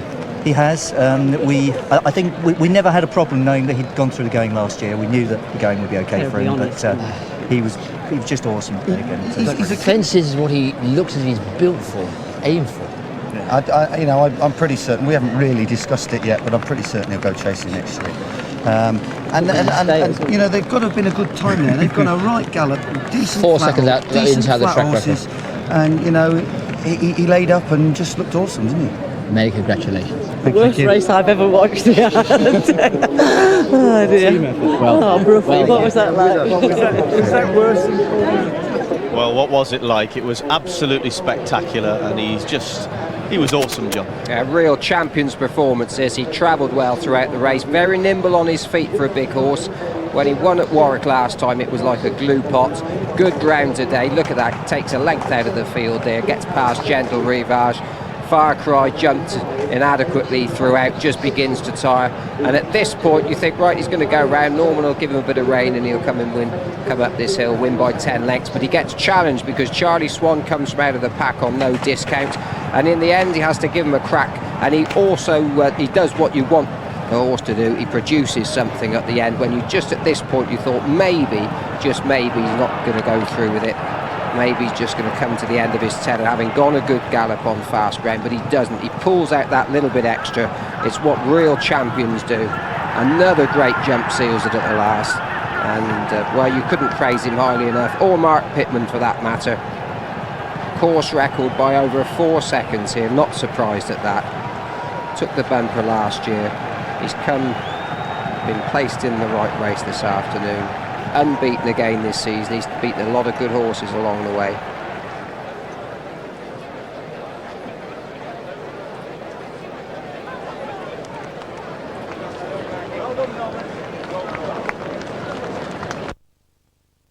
On runners missing from this 220, they're 3 Hawthorne Glen, 5 CD Boy, 7 Anagraha, 11 Sales Legend, 14 Master Dancer, and number 8 Rum Barbar is favoured at 5 to 2. It's 5 to 1 number 12 Red Bordeaux, 8 to 1 for 4 Stretching, and 9 to 1 9 Builder Boy. 10 to 1 is 2 Galloping Guns, the same 10 to 1 for 6 Northern Hyde. Also 10 to 1 is 21 Fair Finish.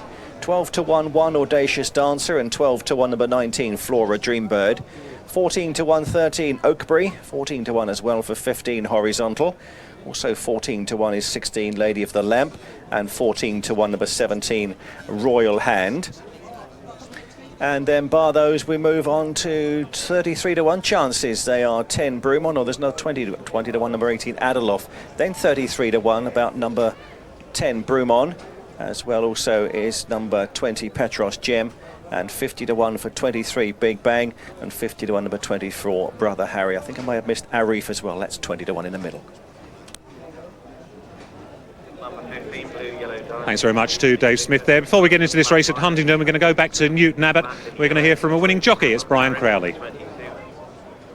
Well, Knightsbury Star was a good winner of the first. Might be a bit unlucky, Brian. How were you going at the second last when that horse came outside you? Yeah, I was still going well. You know, he's made it. And just as we turned around the bend, Simon Burr come to me and I kicked on another bit. I was speaking to Simon inside. He said, just see it now there. Yeah, he said he was going okay too. But I feel as when I hit the front, just to my lad, he was just doing enough to keep there. I feel that I would have probably went on and done it again. He's had his problems in his time, but he should win more like that. Yeah, he looks a lovely individual. I picked him out in the paddock. He stood head and shoulders above the others, but obviously been difficult to train. Yeah, he's had his problems, as I say. His legs aren't the best now, but yeah, jumps well and all. He could pick up another few like that. Well, that was a good winner for you. Let's hope tomorrow could be even better, Dave. Of course, you ride Effectual in the Stairs Hurdle. He's one of the outsiders, but he is a decent little horse. He is, in his own right. He is. He's running well previous. His running, probably Sandown would be the best. The horse. We wouldn't ride a winner, but it's great to have one out of the way, and he's a very special horse. Ground was probably too quick for him, but you know, I met the rising ground. I had to test the rest, and he kept galloping and jumped super. He shattered the course record, 4 seconds. Good. Hope he does in the Gold Cup in a few years. So. Is that the future? Hopefully. Okay, yep. Well done. Thank you.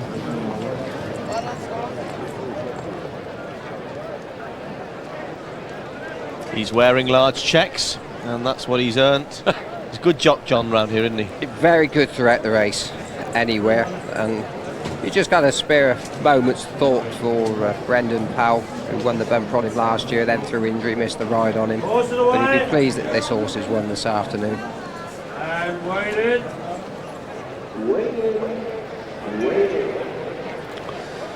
From the winner here at Cheltenham to a winner elsewhere. At Huntingdon, the 145, first number 2 Bold King at 3 to 1, second number 9 Tang Shan at 10 to 1, third number 4 Lurpak Legend 5 to 2 favourite. Non-runner number 11 10 ran. And Newton Abbot, the 155, first number 3 Knightsbridge Star at 9 to 4, second number 7 Eco Deauville at 2 to 1 favourite, and third number 5 Santella Cape at 16 to 1 8 ran.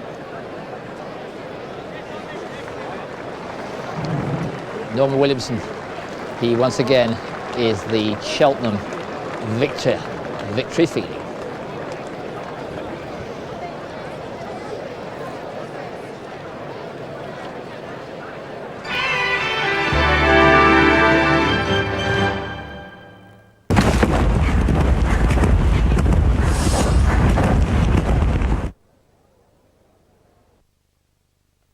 No, do you buy new babies? No, why? Because Dad said kids were expensive. I think he meant buying clothes and toys and things. For 175 years, Standard Life have performed really well, so you can provide really well for your family. Oh, she's lovely. What did you say she was? Just over £8. Nan, you said they were free. Standard Life, for pensions, investments and banking.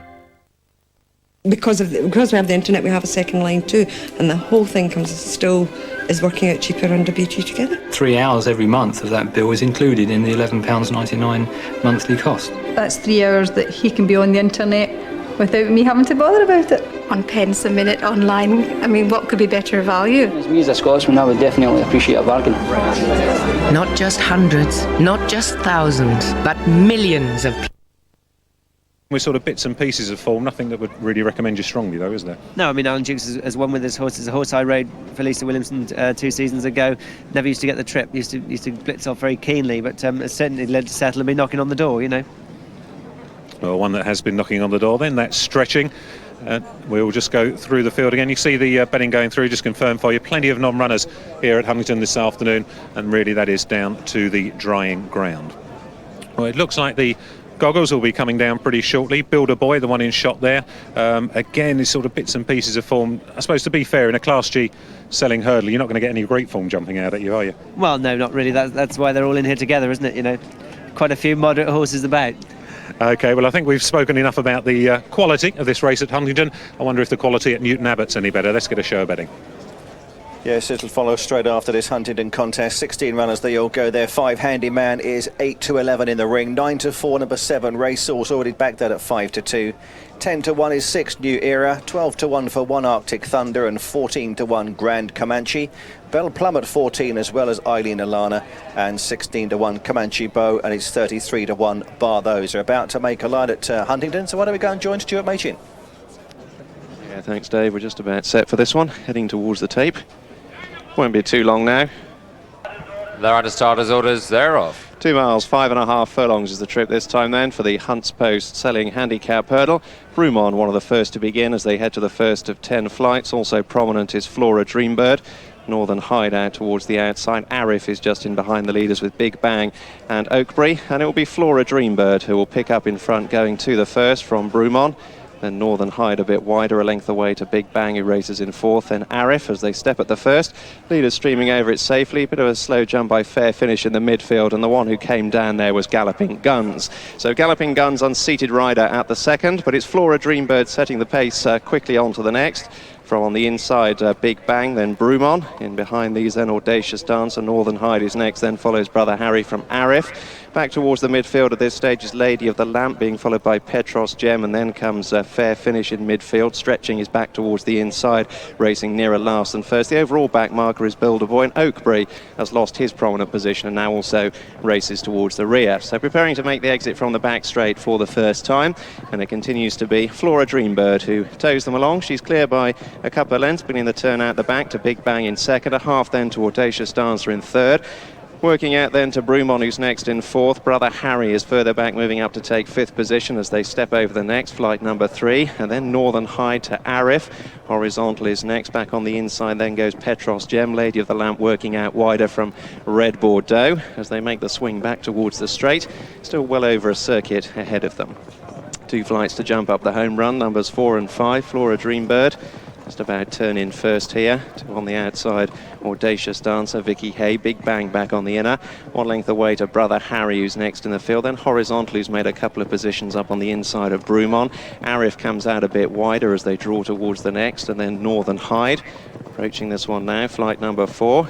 Stepping at this one, probably if anything, Audacious Dancer took over in the centre. Stretching was a bit awkward towards the rear. Oakbury is the overall back marker. Royal Hand is more in front than behind as they come quickly to the 5th. Audacious Dancer in the centre, just picked up ahead of Flora Dreambird. Bad mistake back in the field by Fair Finish. But as they come past us, it's Audacious Dancer from Flora Dreambird. 1 length away to Brother Harry in third. And then a couple to Lady of the Lamp, who's made stealthy progress. Rum Barber also coming up through the field. Then being pumped along on the inside is Big Bang. 2 or 3 lengths further back in the field, then Northern Hyde is next, then follows Brumon from Red Bordeaux and Arif, and then Horizontal as they make the turn out of the home straight, racing along the side of the course. Adilov is well down the field at this stage. Petros Gem has lost positions from Fair Finish, and then further back is Stretching as they head away towards the back straight. They've got still a further 5 flights of hurdles to take in this Hunts Post seller. Flora Dreambird now back in front by a length.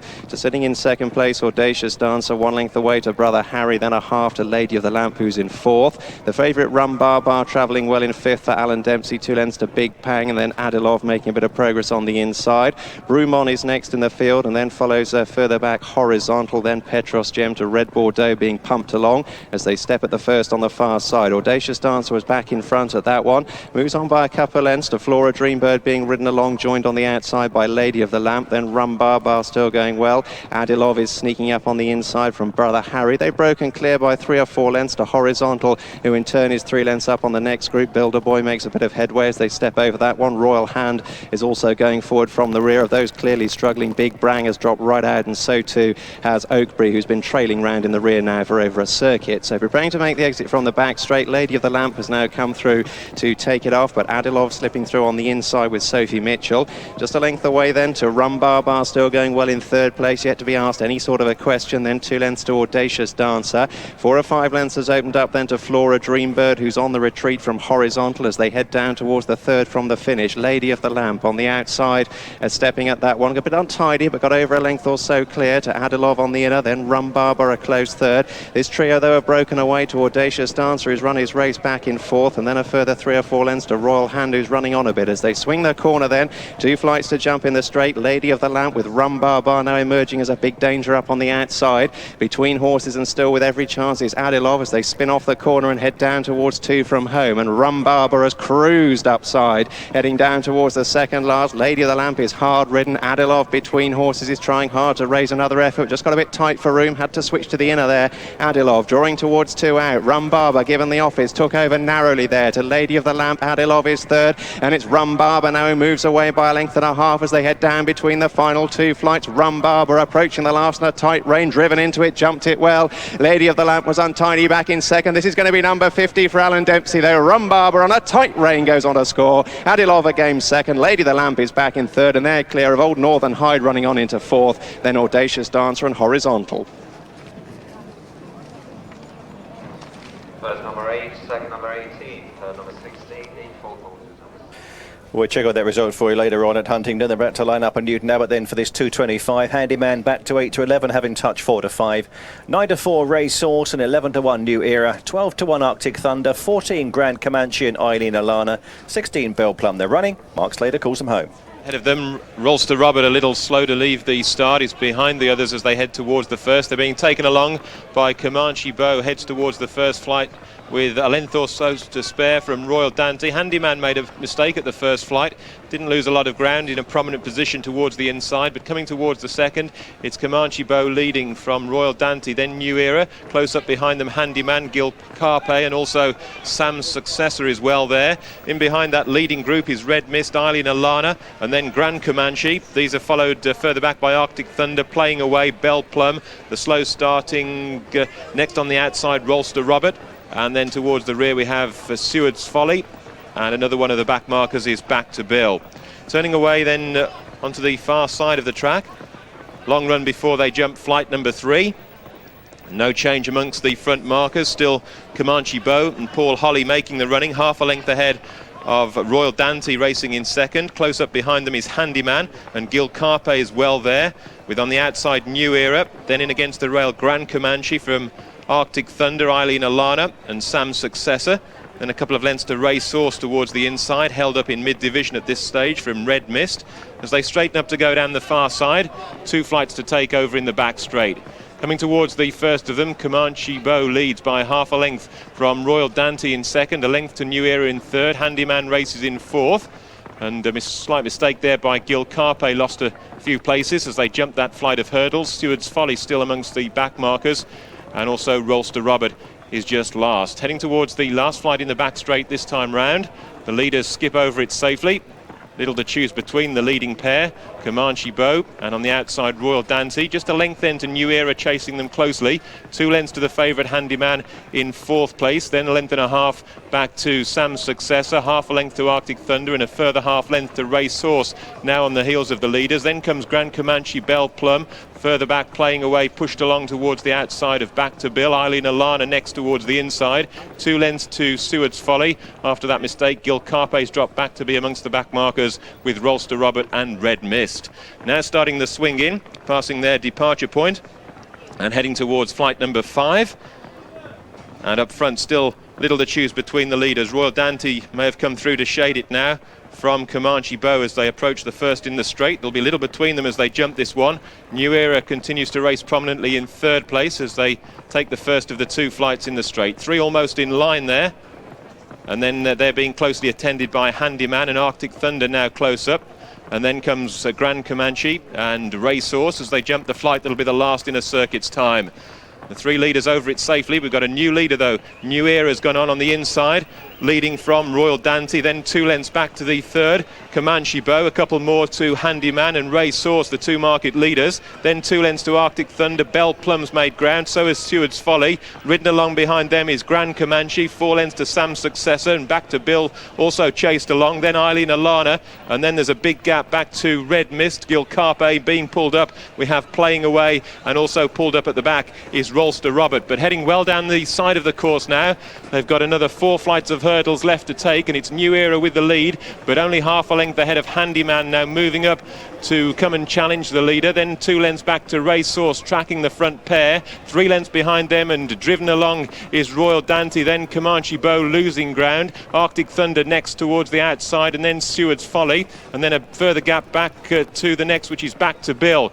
Heading down the back straight for the final time. They've got 4 more flights to take. New Era being taken on by Handyman as they jump 4 from home. Mistaking 3rd by Ray Source now with 4 lengths to find on the leaders. A very big gap then back to Arctic Thunder, who's next in the field from the weakening Royal Dante and Seward's Folly. But the 3 leaders have broken clear as they jump the last in the back straight. Handyman took it safely.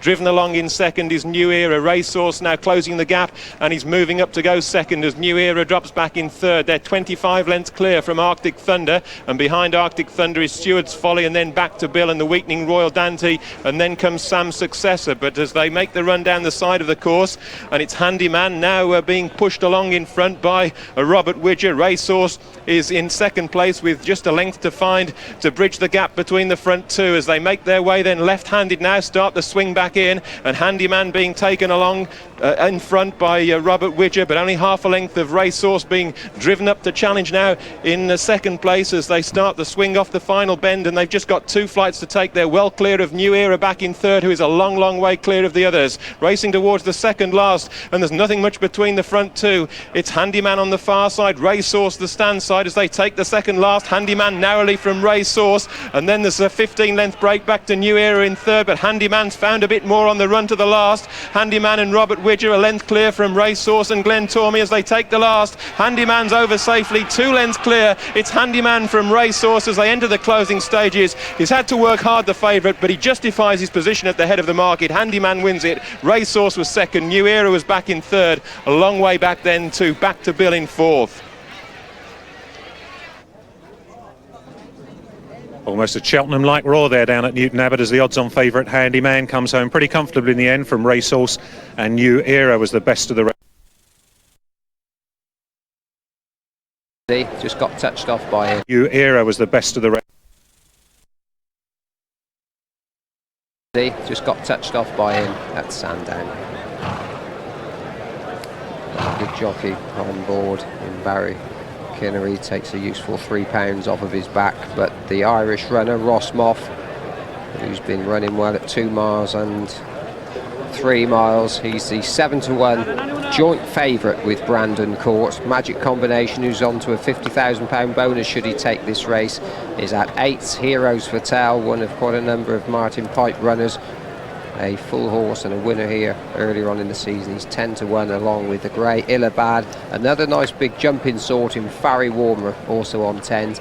Darapur, I'd be tempted to back him at 12-to-1. He looked magnificent, and he's just the type that might improve for having have a bit of a whiz round here yesterday. And another one from Ireland, plenty of money for him this morning, the horse who was second in this race last year, Milton Field, also on 12s. Right, try yourselves out, Jockey. Do not get on top of that shape. Away.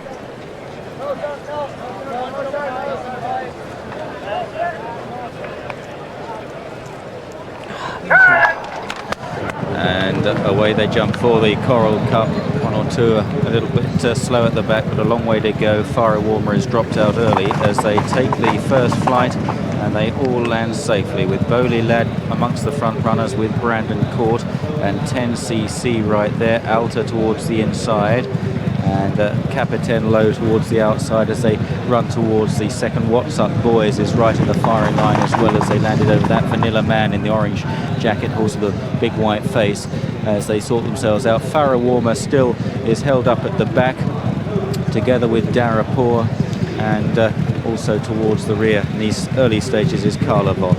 making a turn, and it's Nobly that's come through now in the yellow jacket from 10cc and Capitaine Low. And then behind these What's Up boys on the inside, Allahabad into the next place. Vanilla Man is close up with these, and Bowley Lad. So make this long left-hand sweeping turn. Altitude is handy as well. Followed back in the field by Allegation. It's become a bit of a festival regular. Also held up in these early stages, looking for Magic Combination, last weekend's winner. He's towards the rear at the moment in a black and white jacket towards the inside. Over the next flight, Nobly and 10cc from Capitaine Low. Then What's Up boys and Vanilla Man. On the inside behind runners then is Alta, with close up behind them Bowley Lad. Then Crocodile in the midfield, working out wider Allahabad, and out deep in blue, and the headgear is Patras. Wider out is Daradan in a sheepskin noseband. Back on the inside to Carlavant and Magic Combination and Ross Moff in the midfield, and then Exit Swinger and Milton Field also in the midfield. As the Coral Cup field head now towards flight number 4 of the 10, and they're well grouped with Fiery Warmer still looking on from last place. Over the 4th, it was 10cc on the inside of Nobly. Out wide is Patras in the blue, followed in orange by Vanilla Man. Wide is Capitaine Low of Allahabad. What's Up boys the inside next from Wisley Wonder and then Daradan. Behind these in midfield is Heroes Fatale and Ballinclay King wide of Crocodile, and then Alta. Back then to Brandon Court and Native Dara and Exit Swinger and Magic Combination from Nordic Breeze and Ross Moff. Towards the rear now, Milton Field has lost a few places. Also out the back, Bowley Lad, who's not as prominent as he was, with Darapur and Farrow Warmers past a couple. Altitude and Allegation is last. Patras leads them into the back straight now towards flight number 5, and opening up a little bit from 10cc in second as they clear this one. Nobly back in third and Capitaine Low. A slow jump there by Alta. A slow jump towards the rear also by Darapur at that one, as they now run towards flight number 6 halfway down the back straight. Patras from 10cc, Nobly and Capitaine Low, with improving on their heels again Vanilla Man, and Crocodile is right there as well. Allahabad is still going well. Heroes Fatale lands prominently over that, and Carlavant has improved as well as they begin the climb towards the 4th flight from the finish. And up front, Patras on the outside of 10cc. Heroes Fatale. Ballinclay King has improved out wide of Heroes Fatale. In 5th is Allahabad. Then moving up behind them is Crocodile, with close up then out wide is Daradan as they landed over that. Vanilla Man still there on the inside. Brandon Court is improving, though a little bit short of room as they make the top turn with 3 flights left to jump. And a very open looking race with Patras, Heroes Fatale, Ballinclay King and Allahabad, the front 4. Crocodile follows these in 5th place. Then Vanilla Man towards the inside. They are followed closely by Magic Combination, who's made good headway through the field. Also right there, coming there strongly, is Native Dara as they run down towards the 3rd last, over which it was Ballinclay King and Heroes Fatale. Native Dara in the headgear, the black and white jacket coming strongly. Behind horses is Crocodile. Then Brandon Court the outside in a noseband. Vanilla Man towards the inside, then Ross Moff and the improving Magic Combination. They run towards the 2nd last, Ballinclay King and Native Dara. Hot on their heels, Allahabad on the inside, Heroes Fatale, Crocodile and Brandon Court. The whips are up, Ross Moff and Vanilla Man. These are chased by Magic Combination, and behind runners running on from the rear is Darapur and Wisley Wonder, but Native Dara is the horse to catch, clearing the final flight, and a bold lead there, lands 5 lengths clear.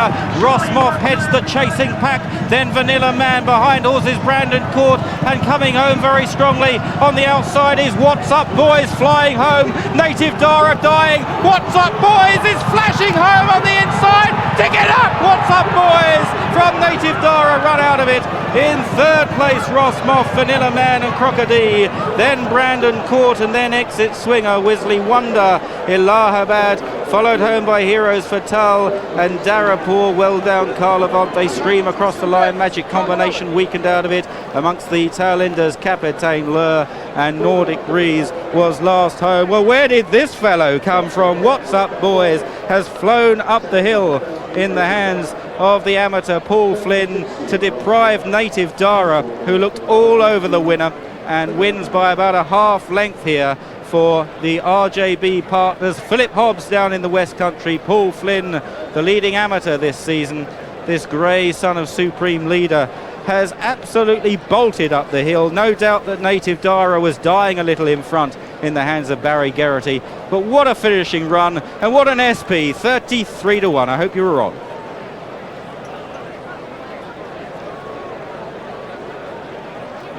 What's up, say the bookmakers? A rag has gone in for them. What's up, boys? 40 to 1 in the offices this morning. Returned double carpet. 33 to 1. What's up, boys? And gets up in the dying strides to beat Native Dara. Sent off at 20 to 1.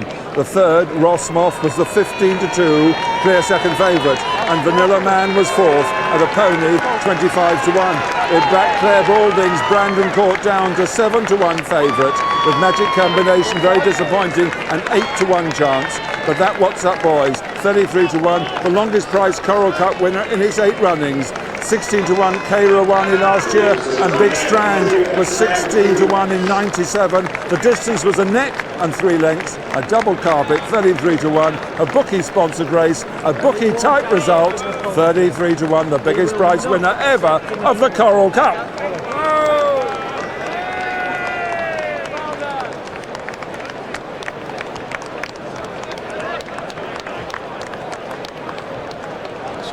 Walking back there, John, as if what's all the fuss is about. But I think we ought to go back through this video, make sure it was in the race for the first 2 miles. The way it finished, it might have been hiding round behind the tote stand for much of the race. Had 13 horses in front of him turning for home, given a fabulous ride by young Paul Flynn. Very similar to Allegation and Big Strand here 2 or 3 years ago. Yeah, absolutely. And, well, you'd have thought this Irish runner, Native Dara, was home and hosed at this point. Goes down to the last, and Ferdy Murphy would be thrilled with the way that Ballinclay King's run. Went there with every chance. Come in there on the outside. Just have a look. He's only just in the picture. Just count the strides. Right, really gets a flyer there. 1, 2, 3, 4, 5. A good 7 or 8 lengths adrift going to the last. And just have a look at this. He absolutely flies up here. And Brendan Barry Geraghty, rather, who was substituting for Paul Carberry, must have thought that a winner was on the cards here. Still 6 lengths to go. And Simon called him the winner at this point. Absolutely flying. He couldn't even say that Native Dara was stopping Jim. No. Must be a sickening feeling for Connections with the runner-up, but delight for Paul Flynn and all involved with What's Up, boys.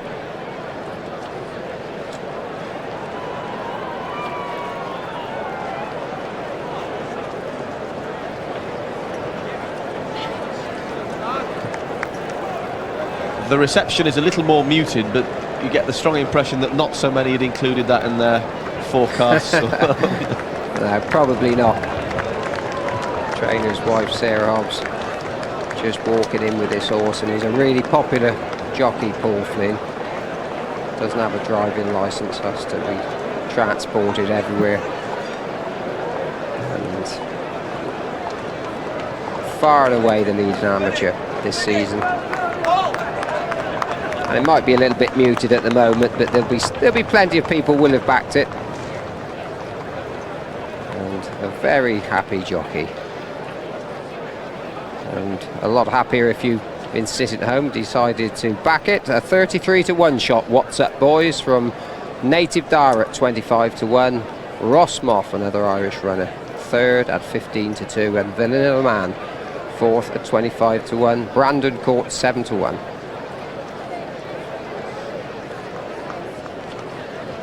Paul stuck his whip up in the air yesterday. We shouldn't forget he was actually in a little bit of trouble for his ride in the opening race yesterday, but he didn't need it today, because What's Up, boys, scorched up the hill without any encouragement. And the Coral girls are beaming. They'll be on a bonus at a 33 to 1 winner of a race like that.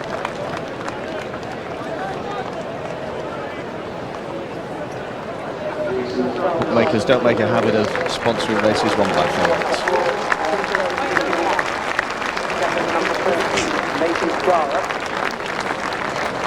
Well, he looks like he could go round again, this horse.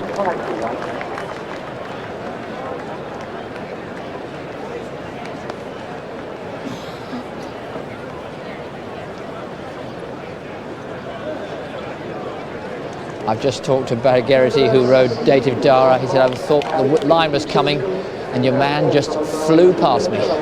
We'll fly back.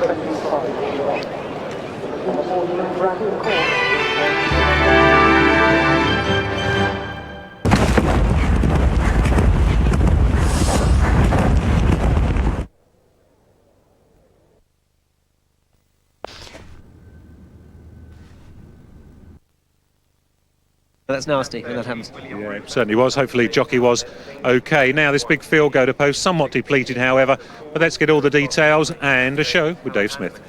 Yeah, just a reminder there's an inquiry going on into that Newton Abbott 305 race, been going on for some time now as well. 15 runners in this Huntingdon 330 without these 5, 1, 4, 6, 9 and 14. 12 Warwick is 6 to 4 out from 5 to 4. 7 to 2 for 5 Far Removed. 6 to 1 17 Tumbleweed Glen. 10 to 1 8 Mutadara, 10 to 1 13 William Rufus, and 12 to 1 number 3 Blue Ace. 16 to 1 number 2 Bargiel, 16 to 1 number 15 Dabapur, and 16 to 1 is 16 Dr. Cool. 33 to 1 number 10 Strachan, 33 to 1 number 11 Trakey, 40 to 1 number 18 Bittersweet, and 40 to 1 number 19 Hafni Hound, and there's one missing off of that. 7 Luton Team Bell is 50 to 1, just updating all those prices there. More non-runners coming through at Huntingdon in the 440 or the 410 first. Number 5 Mr. Cummett we know about. 445 College Don, and the 5:15.11 Panhandle, and the also in that 5:15.15 Susie Sinatra is a non-runner as well. Here's how they put it Newton Abbott for the 345. 6 runners, they all go there. 2 Elegant Decos is favoured at 6 to 4. It's 9 to 4 then for 1 Mr. Playful, and 3 to 1 number 5 Oriental Boy. 6 to 1 is 3 Oriental Style. 7 to 1 4 Hasten Back, and 50 to 1 number 6 The Fields of Athenry. That result stands into that Newton Abbott 305. Well, we're back here at Huntingdon then for this 330. The field depleted by 5. Still 15 possible winners, or one of them certainly is. Warwick, very well fancied, newcomer from the Reveley Yard, has a little bit of German form behind him. Certainly, well, I certainly haven't been able to look up that this morning, I know that, but yeah, worthy favourite, I'm sure. Another one I quite thought would have a chance is Far Removed of Val Ward's.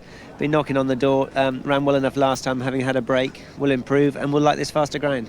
Yeah, certainly one I put a little question mark by. That's Far Removed. That run he had last time out, I think, at Catterick, wasn't it, after a break? And it was a pretty decent third, wasn't it? Yes, it was, and also the ground was not probably quite as quick as today, but drying out, you know, which is significant. And also that she doesn't run her other horse. She obviously feels the ground will suit this one, and has taken her other top horse out, Arizona Red. Yeah, so Far Removed, who is ridden this afternoon. JP McNamara, pretty useful £3 claimer. Yeah, very good. JP's having a great season, and thanks to Ferdy Murphy's backing, and doing very, very well. It's a shame, in fact, the non-runners are almost more interesting than the ones that are running, aren't they? Old Irish I was quite looking forward to seeing, had some reasonable flat form, and also Be the Chief, but obviously they're looking after them, aren't they? Yeah, well, it's early days. They'll get, you know, it's only we're not even into the middle of March yet. It has dried up very quickly in this last sort of 10 days with this wind and the colder weather, but it'll rain again, and we'll get goodish ground probably in a fortnight's time. Yeah, very well to be an understatement. It is. I wouldn't say there's too many horsemen up the hill that quick now. A long time. And when you jump the last, I mean, the other thing's 100 yards ahead of you. Do you still think you might get there? I seen the other horse tying up, but I wasn't sure would I catch him or not. But luckily enough, we did. So I'm very happy with it. Delighted. Brilliantly timed challenge. Congratulations. Thank you. Thanks very much. Well, the start of this afternoon's got everything from the brilliance of Monsignor, then we had the finish of Edredon Bleu, and now the sheer finishing pace of this horse. What's Up Boys, as Native Dara jumps the last. Paul Flynn said he pulled him out, gave him a crack, and he took off, but he always was. Once you saw the side on, Jimmy, he was always going to get there. Yeah, it's one of those awful things. If you back the winner, you knew it was going to get up. If you back the second, I mean, you'd be crying for a week, because there's an inevitability once that run started. He shot past. 3 miles and fences will be his game next year, no doubt about that. Still a young horse, just a 6-year-old, got plenty of size about him. And he was so far behind and so wide, we didn't even get him from the shots from the airship. Actually, we've been very lucky because the forecast was for it to get cloudier, and it is a little bit now, but they've helped, those shots from up there have helped to add to what's been a wonderful afternoon's racing so far.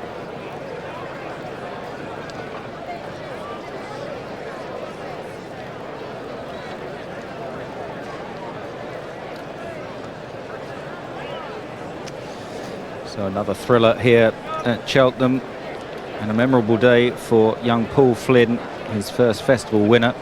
He's far and away Bell from on the inside, Tumbleweed Glen.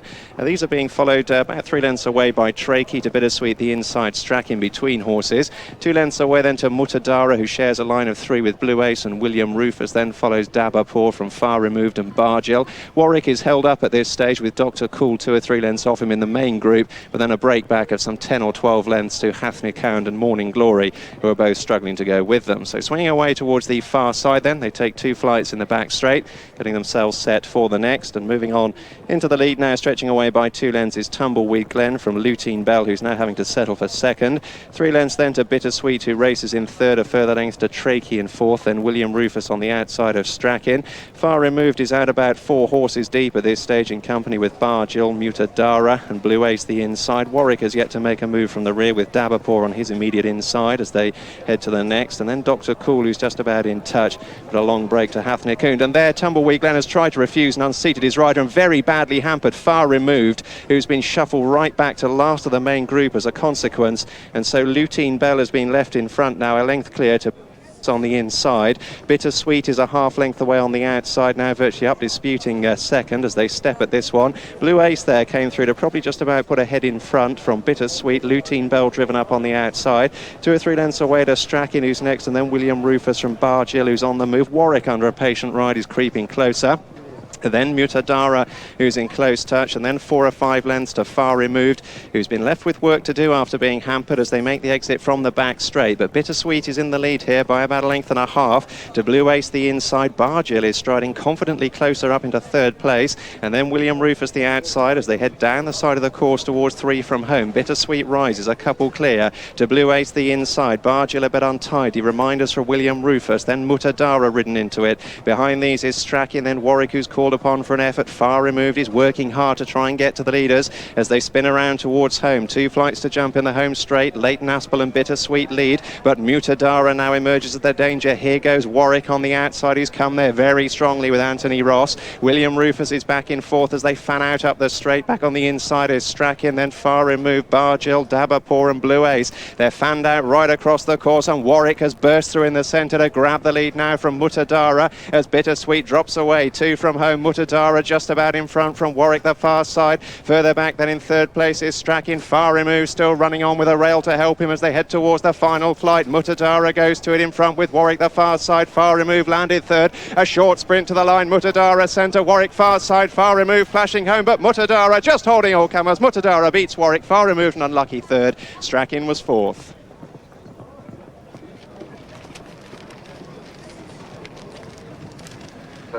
Well, I think Far Removed can count himself very unlucky in that race. Was certainly interfered with when Tumbleweed Glen unseated Jamie Goldstein, but the race has gone to Mutadara, Graham McCourt's runner, who comes here, I suppose, fit from the flat from 3 weeks ago. Yeah, certainly. I mean, and Graham's horse has been running well. It just goes to show picking.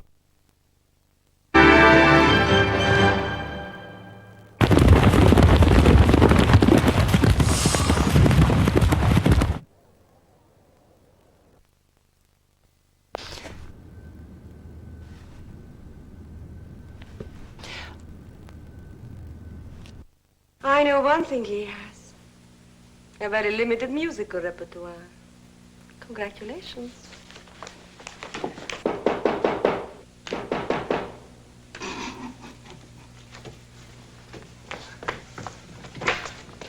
Oh, I'm sorry I was so long in answering the door, but I was playing myself gin rummy, and I'm winning.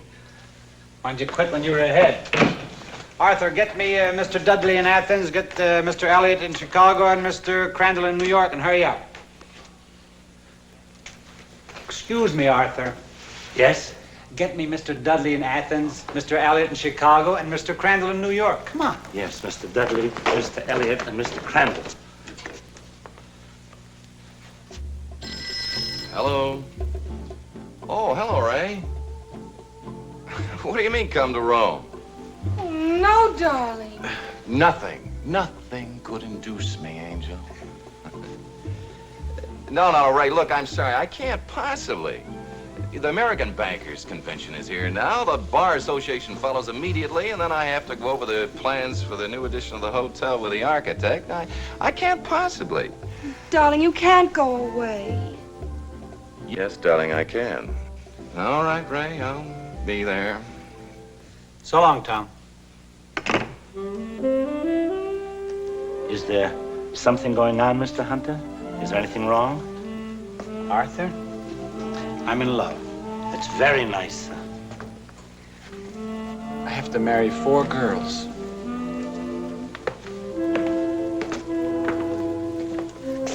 That's not a marriage. That's a merger.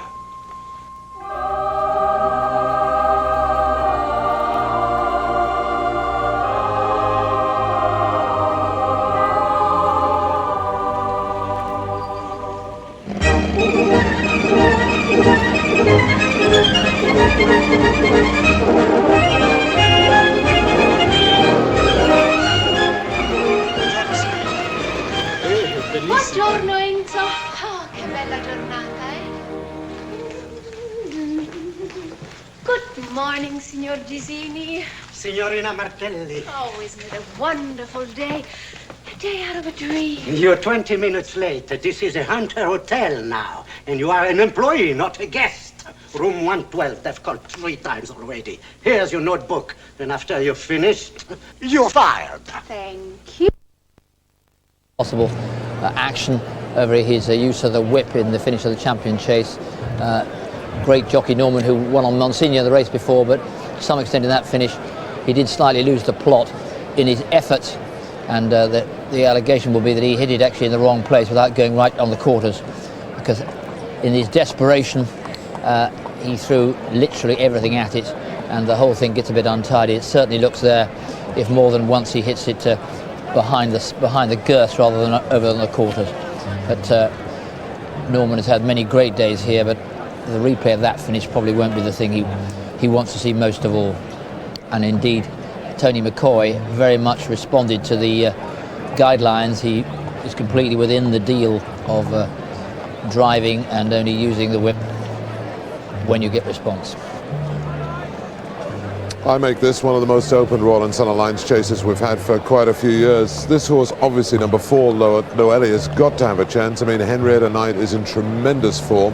Eldredon Bleu did the business for her in the Queen Mother. So what about another big win on the second day of the festival? This horse will be ridden by Jim Cullity, her stable jockey, and he talked earlier to Mike Cat. Jim, we haven't seen Lord Noley since he ran a really good second, trying to give all that weight away to Norsky Lad at Kempton. Has he been in good form at home since then? Yeah, great form. That race, he probably didn't run up to his best because the ground was a bit dead that day. Really, he wanted quick, which it is. I've just walked the track with this quick ground today, and he's in great form at home, as well as he's ever been. So I'm hoping for a big run. How quick was it at Newbury when he inflicted that defeat on Lady Cricket? It was good ground, good ground that day, and he absolutely loved it. Pinged off and jumped like a buck the whole lot, but it was actually quite dead at Kempton. So I'm suiting today. And the team are in good order by the looks of it, aren't they? Yeah, horses are running very well. The best mate ran a blinder yesterday, and the last couple of weeks horses have been running very, very well.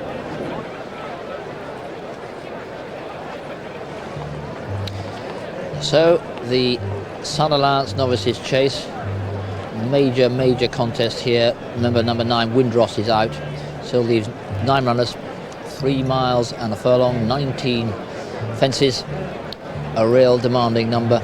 Alexander Banquet over from Ireland, of course, so too native upmanship, sold out defending for Paul Nichols, and King Noley, Lord Noley, likely to run a really big race.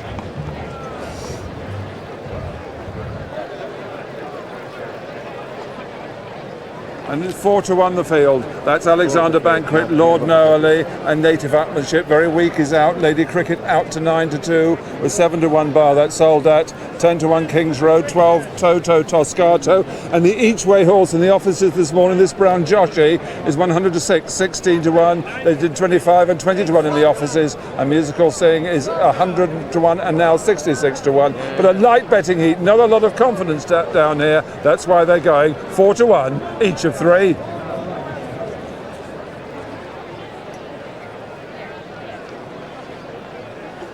Well, this is a fascinating race. You say beforehand that there isn't an outstanding horse in prospect in the field, but there's several very promising ones. And 9 runners here, just confirming that Windross doesn't take part. He is a confirmed mudlark, and even though conditions aren't damaging, they're considered just that little bit lively for a horse who really does need to get his toe into a marked degree. Well, that said, there's quite a few of these open to improvement, and Alexander Banquet is one of those. Few opportunities for staying young chasers in Ireland, and he comes here having been successful last time out. Very good horse, winner of the bumper here a couple of years ago, and Willie Mullins thinks that as soon as he gets up that hill, we'll see the best of him. Number 2, Brow Josh. Terrible form figures is Oriental Boy, PFFP, but that doesn't really tell a true story, because the time before last, admittedly he was very disappointing last time when he was pulled up at Carlisle, but that was on very heavy ground. The time before that, with Richard Johnson on board, he was absolutely cantering at Southwell and would definitely have won. Admittedly, it wasn't a great race, but he was, you know, out clear, fell at the second last. Richard just asked him for a big one, let him down, and he fell unluckily. Before that, he fell again. That was at the last. He's probably been second on that occasion. So really honestly, his form figures are very misleading. He looks very well, got a good jockey on board, Glenn Tormey, and he has won over course and distance. So apart from his form figures, everything to like about Oriental Boy. The other Oriental in the race is Oriental Style. Very strange coloured horse. You don't see many strawberry roan thoroughbreds, but Oriental Style, we've already heard, won the race last year, but to me, just in the paddock, looks as though he'd definitely improve this run. Definitely looks like he'll need a run here. Other horses, well, Mr. Playful from Jimmy Frostyard's. Jimmy won our last race and got a good chance, I'd have thought, of winning this race. He is a winner of 6 races and has won here over course and distance, which is very important. Jockey's incidentally saying that the ground is good, riding with the odd dead patch, so should be just about perfect for Mr. Playful. Last time he finished 7th, beaten a long way, disappointing run that was at Wincanton behind Night Time. Before that, finished 8th behind Harlequin de Sceaux. Before that was 4th at Taunton. That was probably his best run. So he's obviously a bit of an in-and-out performer, Mr. Playful, and does have the burden of 11 stone 10.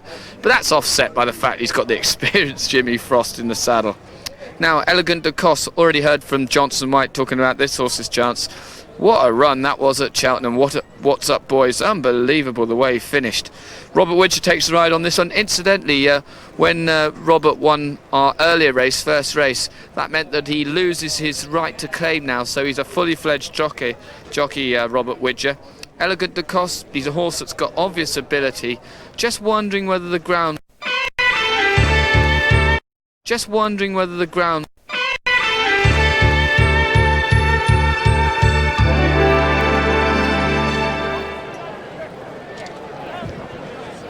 Welcome back. Won't be long before they're off for this bonus sprint stayers hurdle. Let's have a look at the eye catchers. Bacchanal, Lady Rebecca and Limestone Lad. 3 miles to run. Let's join Simon. An intriguing race in prospect here, and Silver Wedge with a white face, just about the first to bound away, but Limestone Lad we're expecting to make the running in the red and green, and he's just going to jump the first in front from Silver Wedge. Bacchanal and Mr. Morose on the inside. Lady Rebecca on the wide outside. Yellow cap worn by Norman Williamson. White-faced Bayrajan, Brave Tornado, Effectual Count Campione, and Gallant Moss is settled in last and didn't jump that too well.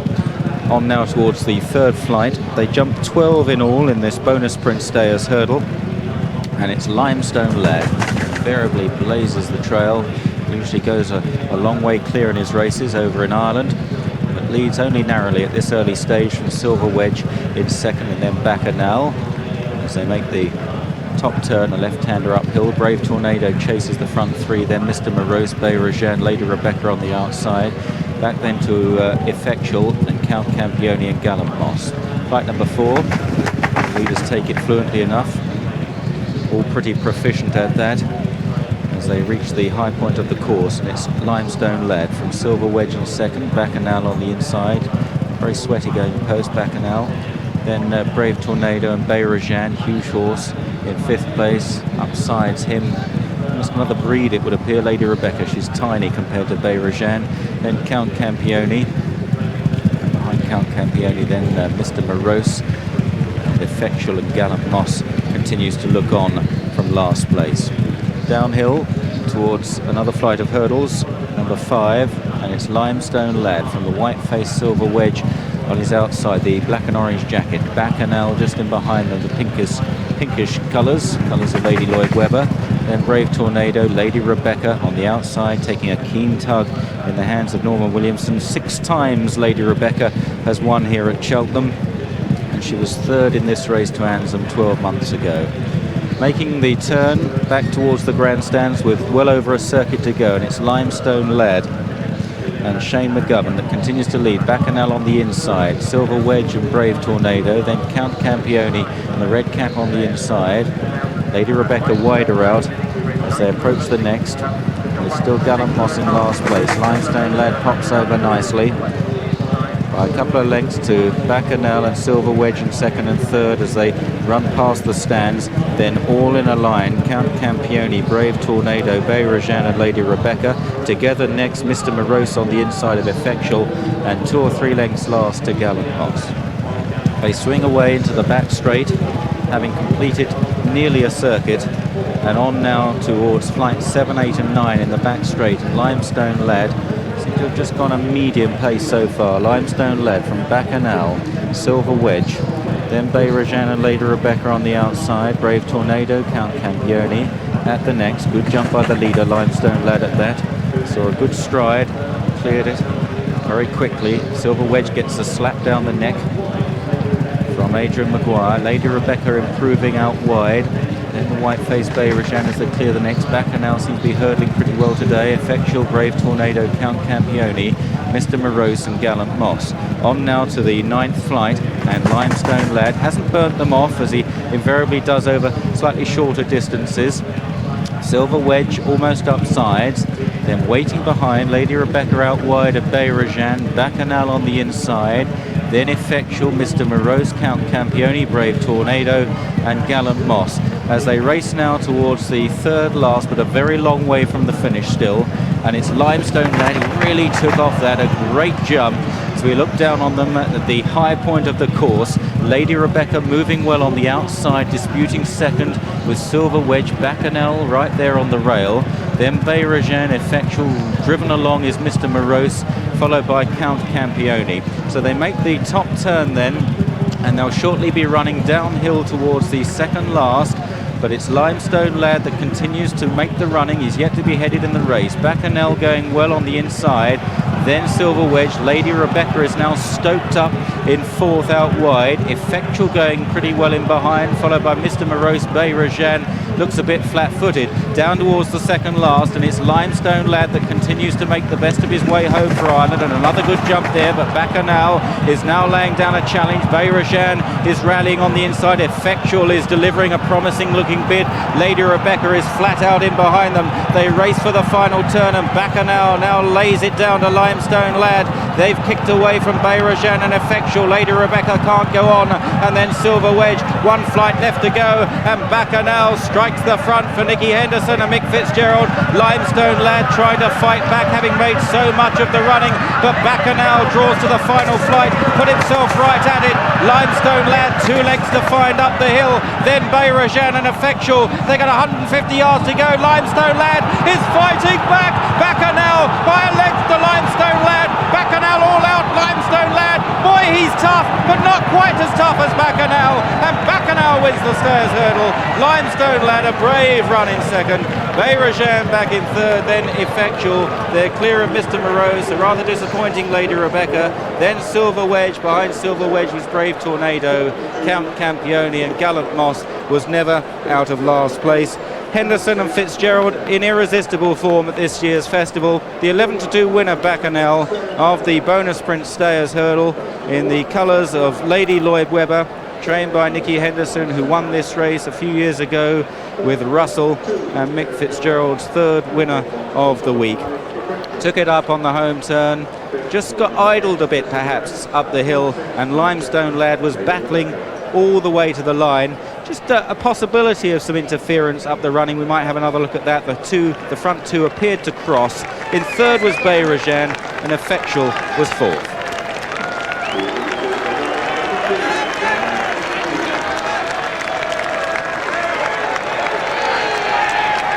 Bacchanal wins by a length and 3 lengths returned. The 11-2 third favourite and popular with many each-way backers. 11-2 with Corals with the top price this morning, generally 5, 9-2 and 4-1. And Nicky Henderson wins this for the second time. He won it with Russell 11 years ago. The runner-up Limestone Lad, the 3-1 second favourite, and what a roar went up as Limestone Lad counter-attacked on the run-in. The ground clearly sank the Irish horse, but he went down fighting, carried out on his shield, that Limestone Lad, and the crowd tried to lift him home in the last 150 yards, but Fitzgerald had all the answers. The third, Bayrajan, was sent off at 8-1, and the sixth horse was Lady Rebecca, the hugely disappointing and very uneasy market leader, sent off 5-2. Lady Rebecca, it isn't often she runs such a terrible race as that, but the winner, Bacchanal, 11-2. Nick Fitzgerald really applauding the crowd. What a great meeting he's had with Nicky Henderson. They had a double on the opening day. In they go at 11-2. But you should have been down here to hear how the crowd tried to inspire Limestone Lad. He thrust everything into the battle. It wasn't enough. And Nick Fitzgerald wins on 11-2. Bacchanal and the thrilling Gold Cup still to come.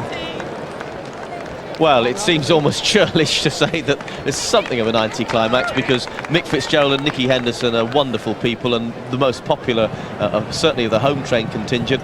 Mick's an Irishman, though, for all he's based here, and he won't be that popular with his compatriots at the minute. There's almost a sheepish look at the end of the race. But here, John, they started a quick and running down the hill, and there was still a lot to play for. Yeah, it turned into a little bit of a sprint in the end. Limestone Lad, I've never seen him jump as well. Bayrajan and Richard Johnson, they were trying to force the issue from the top of the hill, and all he did was keep on galloping. But this Bacchanal's the best he's jumped as well this afternoon. Maybe it's the better ground that's done it for him, but whatever it was, you always knew that he was going to gallop right the way to the line, and the fact that he's got enough left in the tank to decide that he wants to just run across a little bit going up the running tells you that you hadn't got to the bottom of him, and maybe even if they'd gone half a stride faster from a mile or so out, he'd have still come home the winner. Just went slightly over to his left, and Shane McGovern went one way, and well, Bacchanal's come back over to the stand side. I don't think it's interfered with him at all, and he's run out a worthy winner. Only Bacchanal's 7th run over hurdles, and his jumping gets better with each run. And he was second here to Lady Rebecca in January.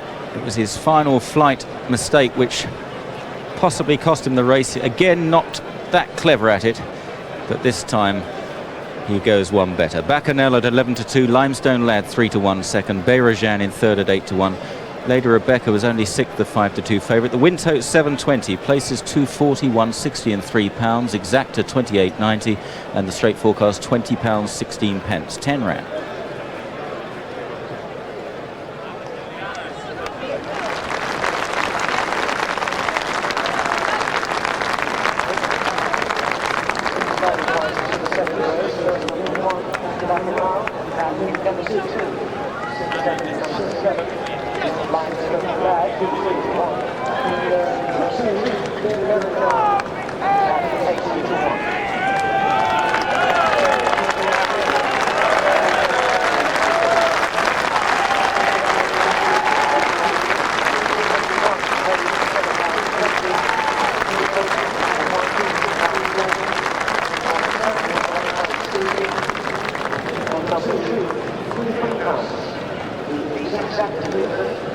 Well, a nice reception for Mick Fitzgerald, but I can tell you that as Limestone Lad, the love of all Ireland, came in before him, he got an even greater roar from English and Irish throats alike. He really has run a magnificent race. That's not to take anything away from the winner, who looked magnificent, but Limestone Lad, he has been one of the great stories of recent years. The David and Goliath battle, well, it didn't quite work, but as Max said in a brilliant phrase, he was carried out on his shield. There's the winner, and the Lloyd Webbers have poured an awful lot of money in racing. Cynics will say they've got plenty, but nonetheless they've been wonderful supporters, and it's nice to see them have a winner on the big stage. And for Mick Fitzgerald, got the Gold Cup to look forward to. Nothing like a win to give you some confidence. It's his third of the festival, had 3 last year, and he's sharing the lead at the end of yesterday with Charlie Swan, and rides this course better than anybody.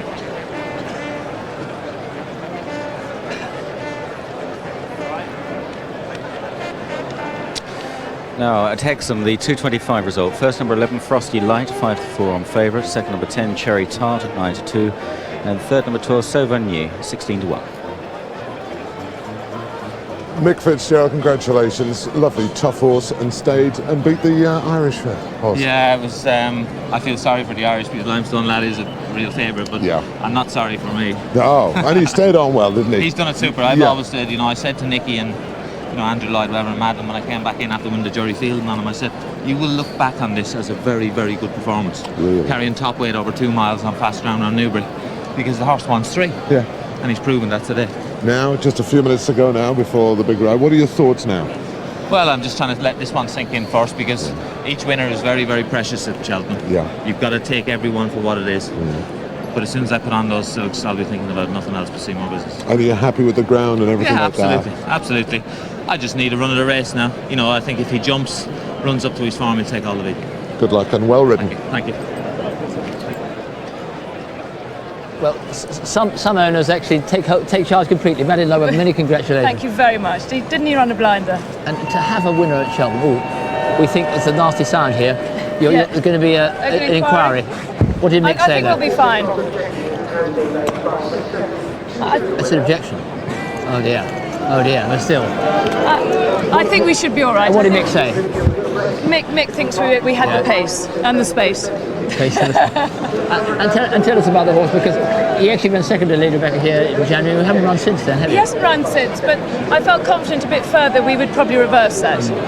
And we're not that confident. You were a considerable rider yourself, but actually to hold on to one and to be in the Cheltenham winner is just so amazing. A Cheltenham runner is amazing, never mind a winner.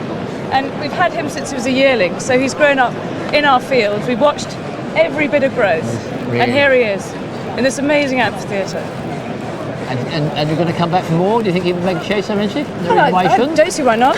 Goes 3 miles. It could be something else in 2 years' time. We'll be talking. Thank you very much. Well, I hope we keep it. He's actually talking to us. Look, what a nice horse.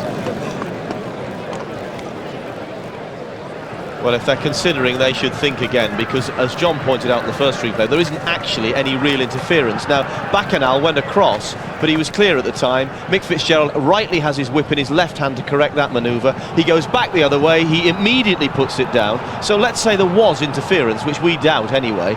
Has it improved his position? Has he done everything possible to prevent it? And the answers are yes, and there's no way that'll be changed. Yes, Bacchanal must surely keep it. Wolverhampton, the 220 result. First number 6, My Tyson at 14-1. Second number 9, Midnight Watch, 7-2 joint favourite. Third number 11, Neronian at 14-1. The other joint favourite, Godmersham Park, 12 rand. The best way to see just how far in front Bacchanal was of Limestone Lad from the aerial view. A good length ahead at this point. And as he goes back across, Shane McGovern never has to stop riding for a moment. And as Jim said, all it's done is just give a little bit of work for the man who presses his button on the finger of the gong. We know that Bacchanal cannot lose the race, but bookmakers cannot now pay out on Bacchanal. The Limestone Lad backers have got that brief bit of hope. People are scrambling around for their tickets that they had on Limestone Lad to try and find them. The Bacchanal people, many of them have been paid out. If it did lose, which is inconceivable, would the bookmakers get the money back? I fear not. The punters wouldn't go back to them. But there's so much confusion down here. Great queues up to the bookmakers who want to get paid on the Bacchanal. Bookmakers can't pay out. They're trying to go up betting on the Gold Cup as well. And I can hear now 2-1 Seymour Business being called on the rails with 9-2 against Gloria Victis. 9-2 looks like trouble, and 5 Florida Pearl. But be a bookmaker down here, your business is jolted by this objection. The betting shops can't pay out. The whole industry is in turmoil because of the objection that cannot be sustained. Just to say, they are only just considering that, and we saw the horse went across, but there's no interference and he was in front, so they are just considering. So I don't think it'll be too long before we get a decision. By the way, news on Andrew Thornton, who got that kick in the first race. He's got a bit of a knock, but he should be all right for later on, but he does have a ride later on. I've actually come round to the parade. Come on, let's have a look at some of the horses who'll be running in the big race, and here's the first one we see. Florida Pearl. Doesn't he look well? Willie Mullins says he's never had him fitter, and if that's the case, there'll be a great Irish roar if he can come up the hill. Remember, he's come up the hill twice before. Lake Kariba, one of the big outsiders here. He's a nice big horse. He looks like trouble, nice and relaxed. He hasn't got the saddle on as yet. 1 or 2 are saddling early, others are leaving the saddling until later. Seymour Business, by the way, is over here in the background. Basically, they've taken him into the stable. He looks nice and relaxed. They haven't put the saddle on him yet, and he's just in there. They're just putting the saddle on. We expect to see him in another couple of minutes. Hey, he's an old favourite as well. Oh, hang on, we've got a public address coming out now. Here's the news. Well, the objection has been confirmed by the second to the winner. Once again, we would remind the public to retain all betting tickets. Now, let's have news of this. The objection has been confirmed, second to the winner. Let's go to Bruff, who has James Bow with him now. Yes. What can talk about that? Right. But the stewards are running the meet. The referee. Yeah. We're with James Bow now. So Shane McGovern did say he was going to object, did he, when he left you? Yeah, but sure, that's it. Let him object away. Yeah. What do you think? Do you think you might still get it or not? I don't know, and I won't comment on it. Yeah. I won't. No. And tell us, interference, he said. Yeah, well, that's racing. Yeah. Can happen any time. But tell us about your horse's jumping today, because that did look absolutely brilliant. And he he didn't blaze, James. He didn't go miles clear like some people were expecting. Yeah, he didn't. No, he didn't. He kept a little in hand all the time, I think.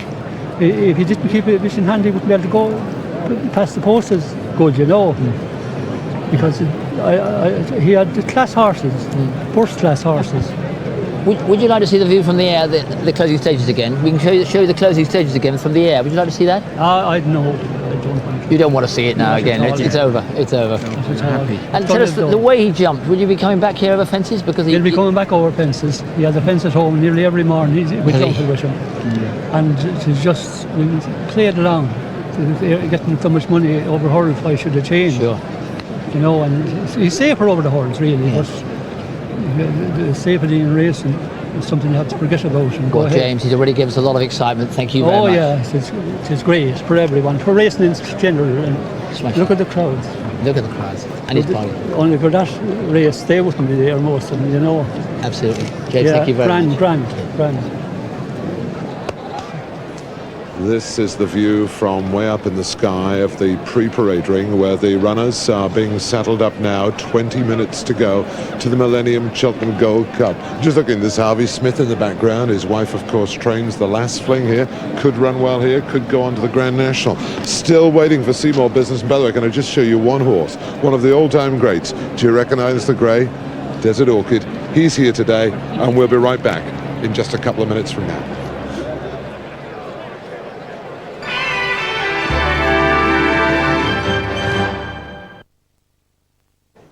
They're under starters' orders, they're off. They leave the 7 furlong gate behind them with Darlydia, a slow strider. Royal Cascade, one of the first ones to come away with Blake Said and Ron's Pet and Sea Harry all in the front rank.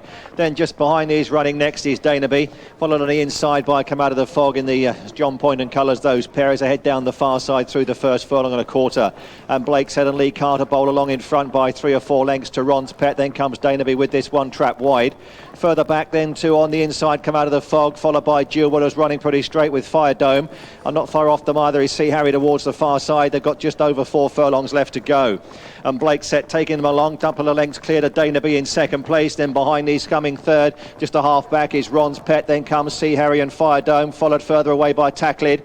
And then on the inside, Come Out of the Fog. Royal Cascades under strong pressure. Darlydia's got plenty of work to do, and Jill Will starting to the back. Here they come round towards the home turn, 2.5 to go, and Blake said he's pressed the button. Lee Carter, he's tried to break clear as they head for the home turn, just over 2 furlongs left, and Blake Set's bolted right away here, good 10 lengths to the pack as they level out for the judge with 1.5 furlongs to go, and Blake Set's run them ragged here. He's a long way clear as they come down the straight, just over 1 furlong left to race, and Blake Set's out a mile in front. The race really only on for second place. It's all work out the distance here because Blake Set's going to win this by a long way. They're well inside the final furlong, and Blake Set kept going. He's 15 lengths clear to Royal Cascade coming into second place, but no chance with the winner, and Blake Set's going to ease right down through the 50 yards or so, and Blake Set wins very easily. Royal Cascade second, Darlydia's got third, and fourth place is just Danaby. Goodness me, Blake Set, trained by Terry Mills and ridden by Lee Carty, the easiest winner of the day so far, has absolutely routed the opposition here. Won over this trip at Lingfield in November, didn't quite see out the extended 1 mile here last time, finished 5th, that was 3 weeks ago. Brought back to 7 furlongs this afternoon, and Jim had the race won some way from home. Nearly when he came out of the stalls, he jumped off and set off and never looked like getting beat. You know, he hasn't even tied up at the finish. He's kept galloping. So he's claimer. You know, he's obviously well handicapped. He's well into the weights. You know, what the strength was behind him maybe wasn't that great, but he couldn't do much wrong with that. And he was a favourite. I would be favourite. He was quite a well-backed favourite in the end, Blake Set. Royal Cascade stayed on for second, but no doubt about the winner. I'm sure if you've backed him, you'll be delighted. You'll be counting your winnings a long way out. Dave Compton can help you see what you're returning now, because he's got the full SP. Blake Set back just on the off and has returned the 15-8 favourite. Second number 6, Royal Cascade at 5-1, while third number 8, Lydia, has returned 12-1. 4, Best Quest was the non-runner, and that left 10 in the 2:55 at Wolverhampton. Now back at Cheltenham following the objection and a steward's inquiry. The result stands and they have now weighed in. No change to that result at Cheltenham. Backer now confirmed as the winner. Right, here at Hexham then for this 2 mile novice chase. Lambrini Gold been pushed out to 11-4 from 2-1. It's 9-2 each at 2 then, Impertio and City Gent. Dandy Man's 11-2. 7-1 San Francisco. Ollie's Boy 8-1.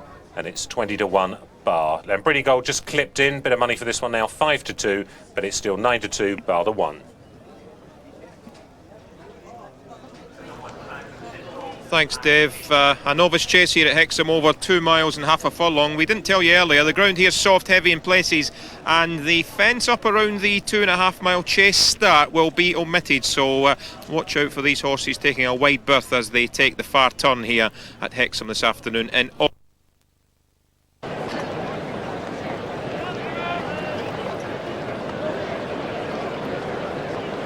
often wonder what it's like for a trainer with a fancied runner in the Cheltenham Gold Cup, and it's only 50 minutes to go. No chance. What's it like? Well, it's a bit nerve-wracking, Tomo, but you know, all the work is done and it's up to the horse and the jockey now, so, but it's great to be here. You're going to go through, you're going to give the instructions to the jockey. What are we looking at today? It's going to be a fast Gold Cup, isn't it? If they go quick, I'm going to tell Richard to sit. Yeah. Sit about 4th. If they don't go quick enough, he's got to be a bit closer. We don't want it to develop into a sprint, which I'm sure it won't be. No, it's got to get up the hill at the end. That's right. And how do you reckon your chance? Have you got him spot on? He's spot on. You know, we can't get him any fitter. He's in great shape. He's got a great summer coat. It's in the lap of the gods. Good luck. Thank you. Thank you. And so Festival 2000 reaches its climax.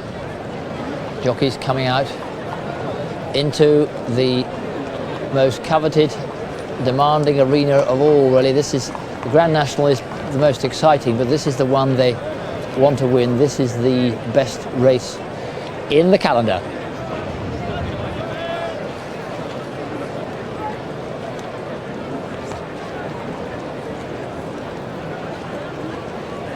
And so the Cheltenham's Gold Cup, 3¼ miles, 22 fences, and a really tightly competitive bunch of horses to look at. Well, the most experienced horse round here, Doran's Pride, former winner of a Stayers Hurdle, been placed in the Gold Cup. And he's done plenty of racing this year. He's earned lots of prize money, but really 40-1, just about his odds for this afternoon's Gold Cup. Ever Blessed is a horse held in high regard by his connections. He's got a pretty impressive record so far, winner of 5 of his last 6 starts, but he hasn't been easy to train and hasn't been out since an impressive win in the Hennessy Gold Cup. Inclined to make mistakes, needs to iron those out. Best Hope of Ireland is Florida Pearl, winner of the bumpers here. He's winner of the Sun Alliance, 3rd in this race last year, comes here in much better form today, and a really fine prospect. A big, lanky, almost awkward looking individual is Gloria Victis, but what a season he's...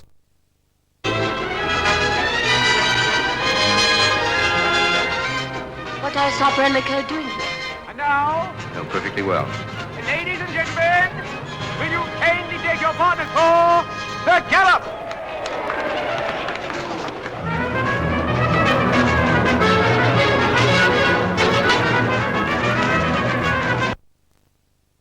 I saw him, but looks much happier in himself today. Well, in his heyday, Lake Kariba's been a good horse and a loyal servant. He's the winner of 9 and placed in another 8 of 30 races over fences. But in all honesty, he looks to have lost his ability, his enthusiasm, and he's a complete no-humper.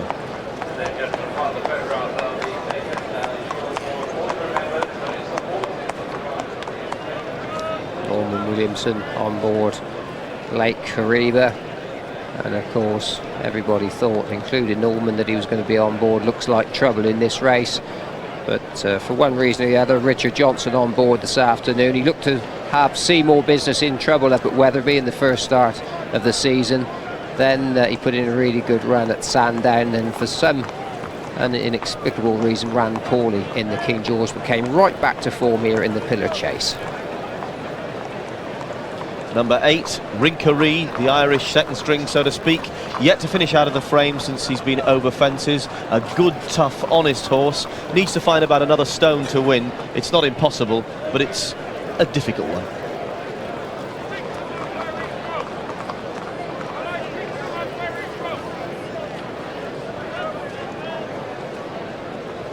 Well, tough and honest, they're words that apply to the favourite Seymour Business. Wears blinkers, but for no other reason than to help him when it comes to getting over the obstacles a little bit quicker. But a really sound performer, and one that'll make them all go from the last. Wouldn't know how to give less than his best. Improved throughout all of last season, and from what we've seen so far this year, he looks better than ever. 10, the biggest horse in the field, Strong Promise. Robert Thornton, a first runner for Chris Kinnan. So long, the assistant to the late Jeff Hubbard. Robert wearing a black armband in memory of his former employer. This horse second in the race 2 years ago. He doesn't look as good nowadays, and it's hard to see him figuring this time. And the last fling, he comes into this race in really good form, having won up at Haydock in really soft ground. Wasn't the best of jumpers in his early years, but he seems to have got much better of late.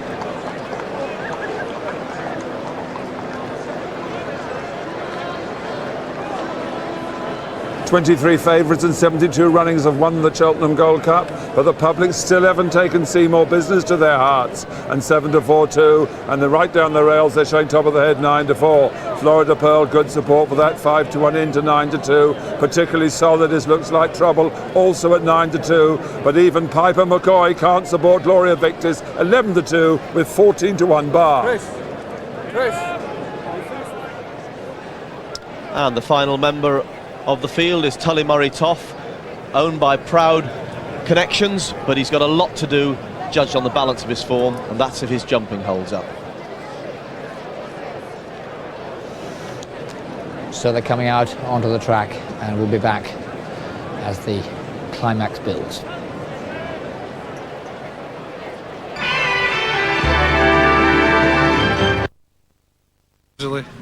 San Francisco's run a nice race. He looked as though he might come and take a hand. He jumped probably a bit big at the third last, which, you know, he just spent a lot of time there when he was probably travelling quite well, and which lost his momentum, but he stayed on again there, and the winners won well. He's won by 2.5 lengths as well, 1 length back to the third horse. And as I was saying earlier, they tend to go lickety-split here in front, these horses, and chasing and hurdling, but it is a long pull from the bottom of the hill, and it's quite some way out, and the race can change quite dramatically, can't it?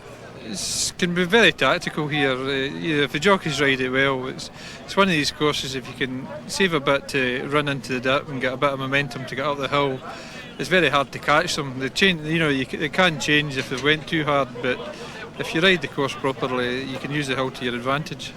Well, Steve Wynn on the winner. Lambrini Gold did just that. That's Donald McCain Jr. coming back just to the left of picture there in the green puffer. I'm sure a popular winner here at Hexham of the novice chase. Here's the full SP now from Dave Compton.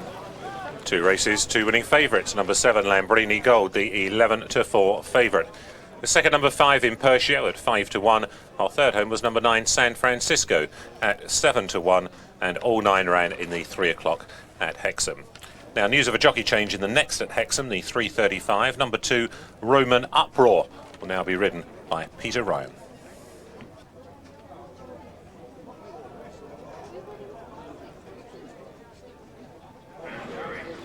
Popular French winner of the Triumph Hurdle today, Snowdrop, ridden by Terry Duman, of course trained by his father Francois Duman. Delighted Frenchman here at the moment, speaking to our man at Cheltenham, Richard Pittman. Very pleased to be joined by Thierry Duman, who rode the first winner, Snowdrop. And Thierry, your actions as you passed the post said an awful lot. Too much, probably. Pressure's coming down now, so I mean, I'm probably going to try and talk about it a bit smoothly, but it's just amazing. I mean, I've been looking for that winner for 4 years. I mean, since the first time I rode here. I was 16 riding as an amateur in the Cameo, riding Ciel de Brio, and when I just saw what it was all about, and watching those winners coming back, just after that, it's just to dream about it every year. And just talk us through the race. I mean, when you went clear, you did it very quickly. It's a deliberate choice. I mean, beforehand we'll discuss about it, and it's a filly, so it's tough racing here. We didn't want to take the lead too early, etc., etc., etc. But I mean, after that, when you see 28 declared, you think, yeah, I mean, great, right tactic, but lovely. What about the trouble, So we sat back a bit halfway through, and made the best. I mean, she was amazing. She has such a character. She really is a fighter and a winner. And eventually, second last bend, decided to. I mean, that was enough, and she done her bits inside and took the outside and stayed there for a bit. And then when I asked her for it, she just came with so much gas I couldn't even believe it. Well, it's a marvellous sight to look up the hill here because there are so many people either side of the course, and that little green strip of grass gets narrower and narrower. It's a lovely sight and a rare one. It gets narrower and narrower, but I mean, the post gets further and further. I mean, when you're in front and you think, gee, what's going to come upon me and pass me now, So you're just kicking on and thinking, God, take that post and make it closer. Well, your father's produced some marvellous horses, and of course, Au La Loire ran so well in the Champion Hurdle. Probably could have won the Stayers if you'd gone for that, but that's another story. You're no stranger to great success here, but how good is this filly? She's an up-and-coming filly. She just goes up and up and up in her form all the time. I mean, when we had her first time out over the jumps last year in Auteuil, we knew she had a bit of quality, but never that. I mean, we never thought she should be that good, and so we kind of in him, although the ground's an unknown. Seymour Business on the edge of greatness. Tough, done it before, better than ever, and the hard nuts they've got to crack. Strong promise, excellent second 2 years ago, but a mix of the brilliant and the disappointing. Loves fast ground, backed in the offices this morning. Last Fling, a massive improver who's got his jumping together under Seamus Durack. He's not just a soft grounder, he's in form. And Tully Murray Toff, a good honest citizen, but lots to find in potentially the most riveting of Gold Cups. It'll be fast, furious, and a savage test.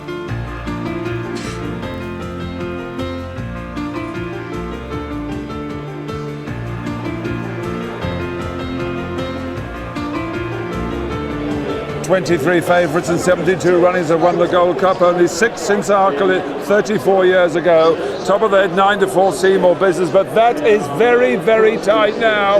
It's with the thumb and it's going, I think, to 2-1, though I can still hear a 9-4 call. Generally, though, it's 2-1 Seymour Business. Florida Pearl is the strongest against it now, 9-2 Florida Pearl, with out to 5-1 looks like trouble. Gloria Victis is desperate now, 6-1 Gloria Victis. Very few have faith now in Pipe, and McCoy is then 14-1 against Everblessed, 16 Go Ballistic, and also 16-1 the last fling, and good each way support for Strong Promise, which is Kill coming down the ring, and office money as well for Strong Promise now at 20-1. That is clearly the price, and it can be 16-1 in places, and they're now calling Bottle 2-1 the field against Seymour Business. The offices are investing in that. Is 40-1 you can get, for instance, Doran's Bride, and 33-1 Rinkery, but now 2-1 at last has come in for Seymour Business, 9-2 Florida Pearl, and the outsider, no doubt about that, Strong Promise, second 2 years ago. Can it go one better this time? Yes, Andrew. Seymour Business, well, he looked in magnificent order in the paddock, and he's very much the target horse. 9-4 though down in the ring. He hasn't been a price like that for some time, but he's the one who's done it, and of course, and another one who's done it, Desert Orchid. And he had a huge hand from the crowd surrounding the paddock earlier, and he's now out on the course. The game is about characters like this, and if you like, remembering the service that these great horses do us, the risks they run, and the fun we get from them. And there's Norton's Coin, gave the bookmakers a bit of fun when he won, but that was a marvellous story. Cyril Griffiths, the dairy farmer from the wilds of Wales, came here and humbled them all. And Gloria Victis, well, this is the horse who's brought the pitch of the race up to seething point almost. The sight of Tony McCoy out in front on this relatively experienced horse, trying to husband his jumping while firing him at his fences, and it's an extraordinary complex ride in a Gold Cup, and of course he'll be the target for all the others. They'll be stalking him mercilessly. It looks like trouble. That one question mark, what happened at Kempton? What happened there? No explanation, but he's a real good sort. Never got the credit for winning the Son of Lance he deserved, and he's really gone on this year. And Florida Pearl, slightly on a retrieving mission, but he wasn't beaten that far last year. He clearly wasn't in as good order as he is today, and the messages down in the betting ring appear to be on his side. Well, as you'd expect, there was nothing that didn't take the eye, but Seymour Business just stood out that little bit extra. He also took Simon's eye going to the start. But Florida Pearl looks like trouble, and Strong Promise. Money for all of those down in the betting ring.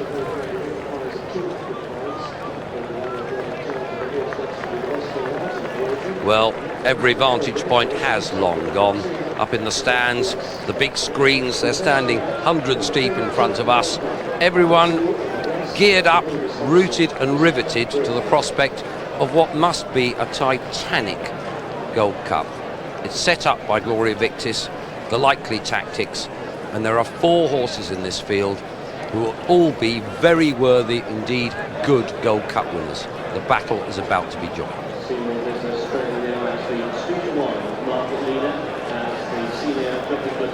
And the last adjustments about to be made. Even these seasoned professionals will be beginning to feel the nerves. Massive crowds and a huge atmosphere of expectation and excitement for the Cheltenham Gold Cup 2000.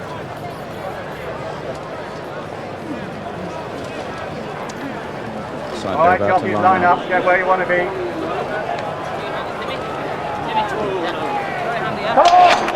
And a very quick break indeed as the cheers go up for the Cheltenham Gold Cup, and Gloria Victis is sent straight into the lead by Tony McCoy from the last fling in second place as they rise at the first fence.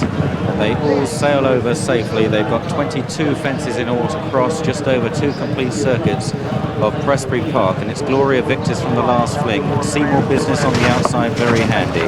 Then Rinkaree into fourth. Ever Blessed on the inside is 5. Looks Like Trouble and Florida Pearl and Go Ballistic. Then Strong Promise, Doran's Pride, Lake Kariba, and Tully Murray Toff is last of the dozen as they make their way for the first time into the back straight. And it's Gloria Victis. Hasn't gone off that quick over the first two. Seymour Business, last year's winner, shadowing him in second place. The last fling is third.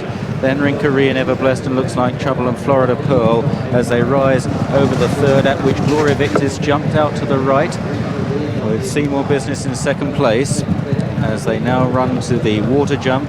Gloria Victis, Seymour Business, Rinkaree the last fling. Looks Like Trouble and Ever Blessed as they take the water. Then back to Strong Promise and Go Ballistics, and then towards the rear of the field, Lake Kariba still in last place. One from last is Tully Murray Toff, an open ditch, and it's Gloria Victis who took it well. Ever Blessed just got in a bit tight to that. Gloria Victis from Seymour Business. Then Rinkaree and Looks Like Trouble in the sheepskin noseband as they take the next plain fence. And a mistake there by Florida Pearl as they begin a right-hand turn towards a big open ditch, which is number 7, and it's Gloria Victis from Seymour Business. Rinkaree in third. In fourth is Looks Like Trouble. The last fling on the inside. The leader again jumping to the right. Strong Promise and Florida Pearl next from Ever Blessed. Go Ballistic, Doran's Pride gets a reminder. And out the back, Tully Murray Toff and Lake Kariba. The plain fence now at the top of the hill. And Gloria Victis by a couple of lengths to Seymour Business in second. Another little mistake by Florida Pearl there. Just made a couple of errors now as they make another left-hand turn and a slight downhill run to the next. And it's Gloria Victis from Seymour Business. Rinkaree on the inside. They're closely followed by Looks Like Trouble and Strong Promise. You see the leader again just wanting to go away to the right as they begin the run downhill towards another plain fence, and then they'll straighten up for home on this first circuit. Gloria Victis continues to lead the way. Seymour Business right there on the inside. Very economic at the moment, Seymour Business. Bad mistake, Looks Like Trouble there. Go Ballistic made a mistake as well as they run to the turn. Tully Murray Toff just struggling to go the gallop. Lake Kariba still held up out the back. So approaching a left-hand turn, and it's Gloria Victis wide of Seymour Business. Seymour Business going very well indeed. Rinkaree is third, then Looks Like Trouble. Ever Blessed on the inside of the white-faced Florida Pearl, then Go Ballistic, the last fling, Strong Promise.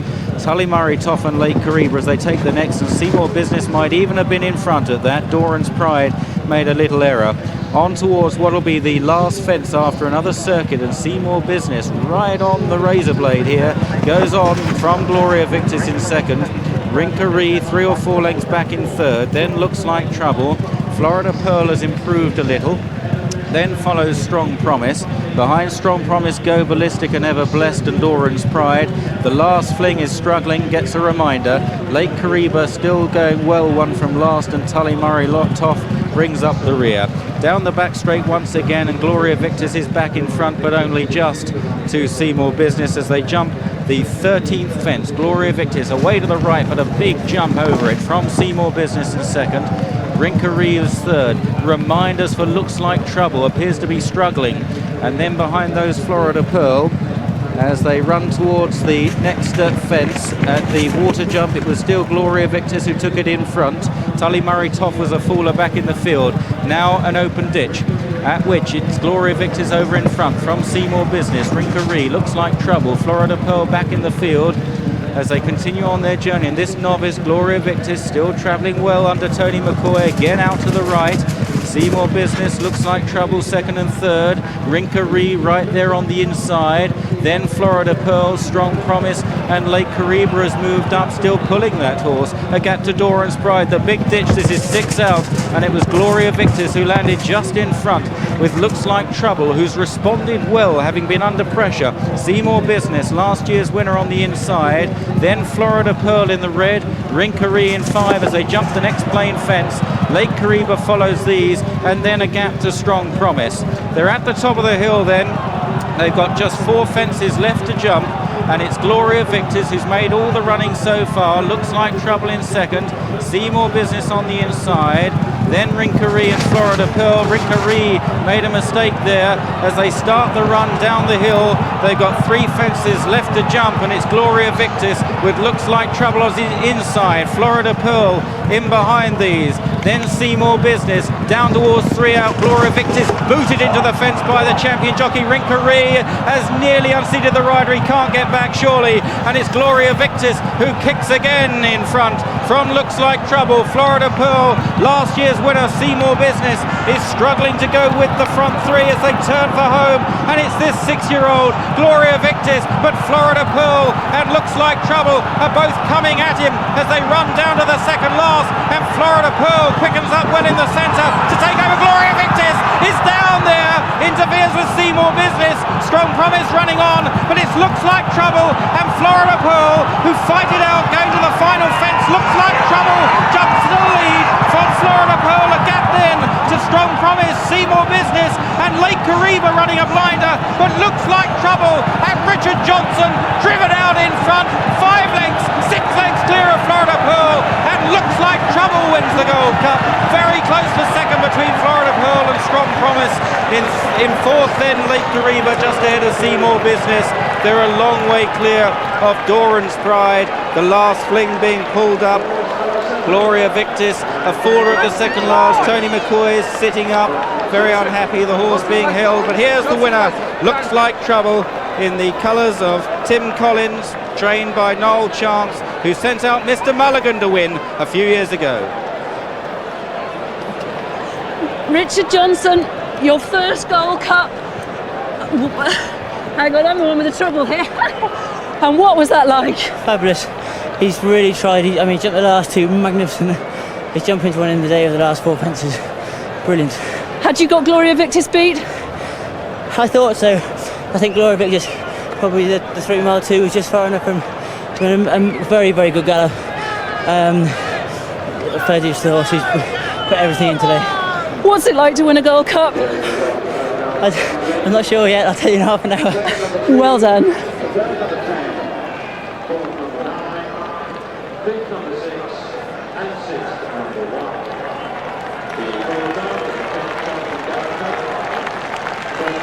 Looks Like Trouble, a very popular winner indeed. The applause ringing right out for the 9-2 chance. Looks Like Trouble.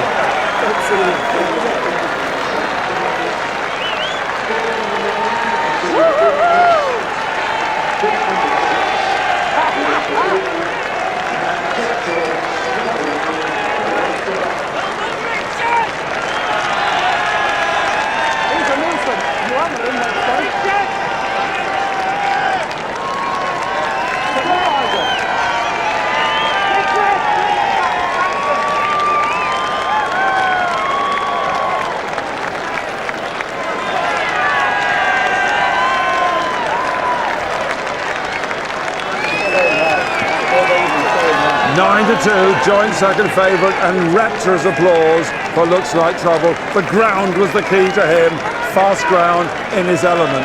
Florida Pearl battled bravely up the hill, didn't quite get home as well as the winner, also returned at 9-2. And the each-way horse, Strong Promise, what a race he ran. A 40-1 chance in the morning, 5 lengths and a neck, by the way, is the distance. 5 lengths and a neck.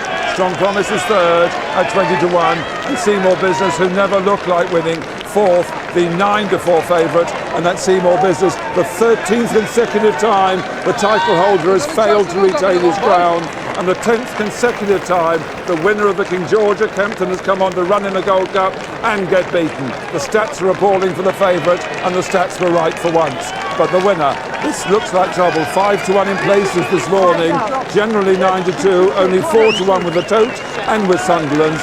That race at Kempton, you have to say, if Norman Williamson had knocked him about in the King George, he wouldn't be here today. That Looks Like Trouble, but in he goes for Richard Johnson at 9-2 and floors the Irish gamble on Florida Pearl, also a 9-2 chance, with Strong Promise third at 20-1. And also, just to give you very briefly, the price now of Looks Like Trouble, 5-1 with William Hill to win the 2001 Gold Cup. 5-1 to complete the double, but the title holders never seem to win it again in this century anyway, so far.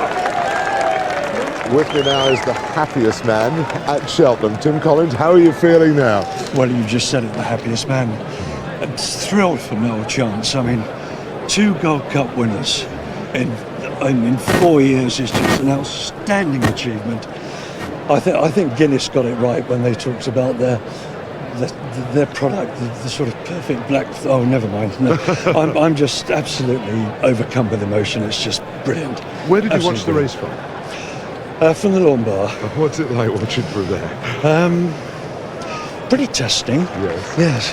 And it's a great result. And you obviously got some good anti-post bets at 50 to 1. Well, 50s, 33s, and a few others as well. Yes. You lead your horse in. Congratulations. Thank you very much indeed. Well done. Thank you. Thank you, Tim. Well, he quite rightly gave plenty of praise to Noel Chance, and to get 2 horses, but doesn't have a big string, Noel, to get 2 horses to Cheltenham with chances in the Gold Cup is something. To have 2 winners really is a little bit special, and Richard Johnson's given this horse a superb ride. To be fair, he's a lovely horse, and he wouldn't be the most difficult to get on with, but Richard has to spend plenty of time in Tony McCoy's shadow, and that's mostly due to the fact that Tony's riding for Martin Pipe, but he's a really smashing lad, this, and does the job as good as anybody.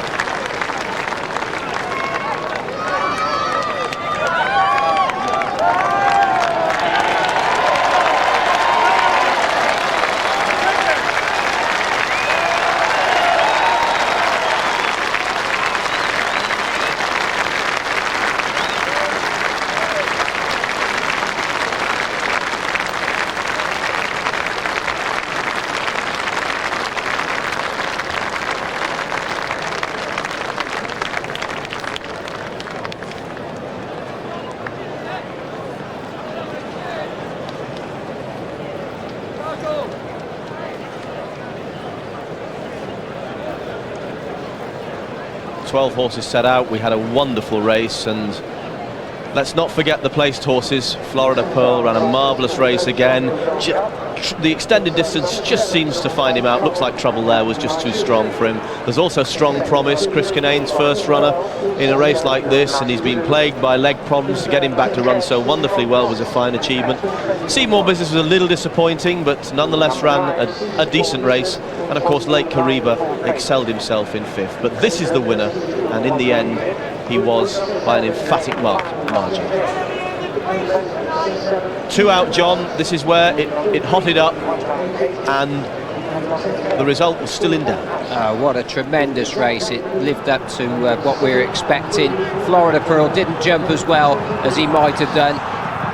Gloria Victors took a horrible fall there. He really jumped well throughout, but at this point everything's going down to the last. We've got Florida Pearl, looks like trouble, and it's looked like trouble, who jumps at the best, gets away from it well. He hangs over towards the stand rail, but he kept on galloping really well. I must admit that when it came to the end of the race, I had my doubts whether he'd see out this 3 1/4 miles right to the end, but he's done it, and he's done it admirably.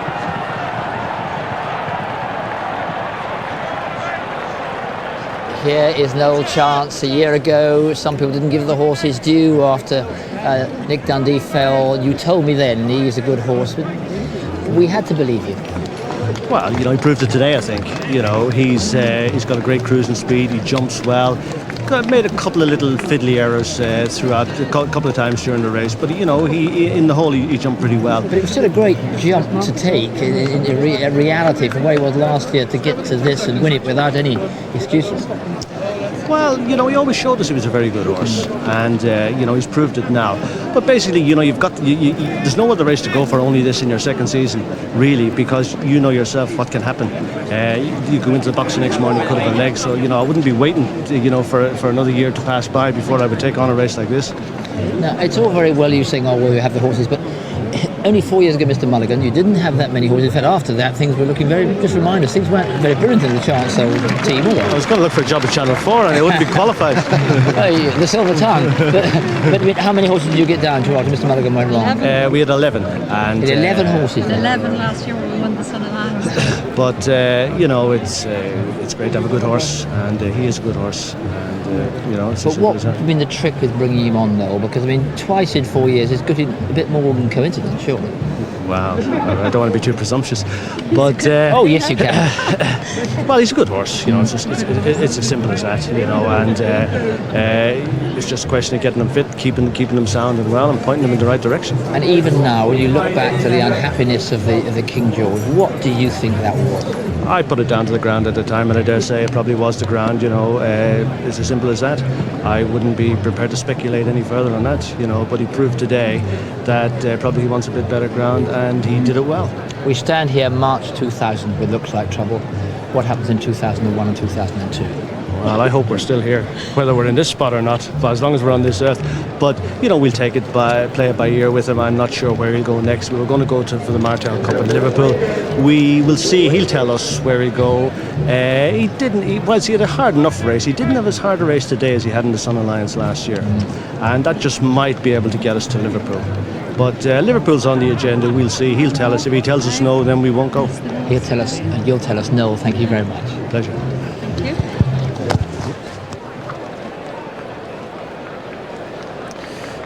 Now, amid all the celebrations here, a great deal of concern out on the course for Gloria Victis, who was clearly injured after falling at the second last. It looked like a fetlock injury, and it's a little early to say just yet as to how serious that injury is. Let's just check the finishing order. But the winner was Looks Like Trouble, winner of the Sun Alliance at this meeting 12 months ago. A second Gold Cup win for trainer Noel Chance, following Mr. Mulligan in 1997.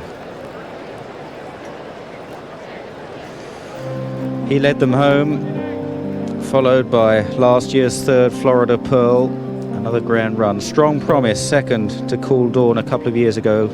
Terrific effort in third. Seymour Business just snatched fourth ahead of Lake Kariba, who ran a good race, and Doran's Pride sixth. Gloria Victis fell, Rinkaree and Tully Murray Toff unseated. Ever Blessed, Go Ballistic and The Last Fling were all pulled up.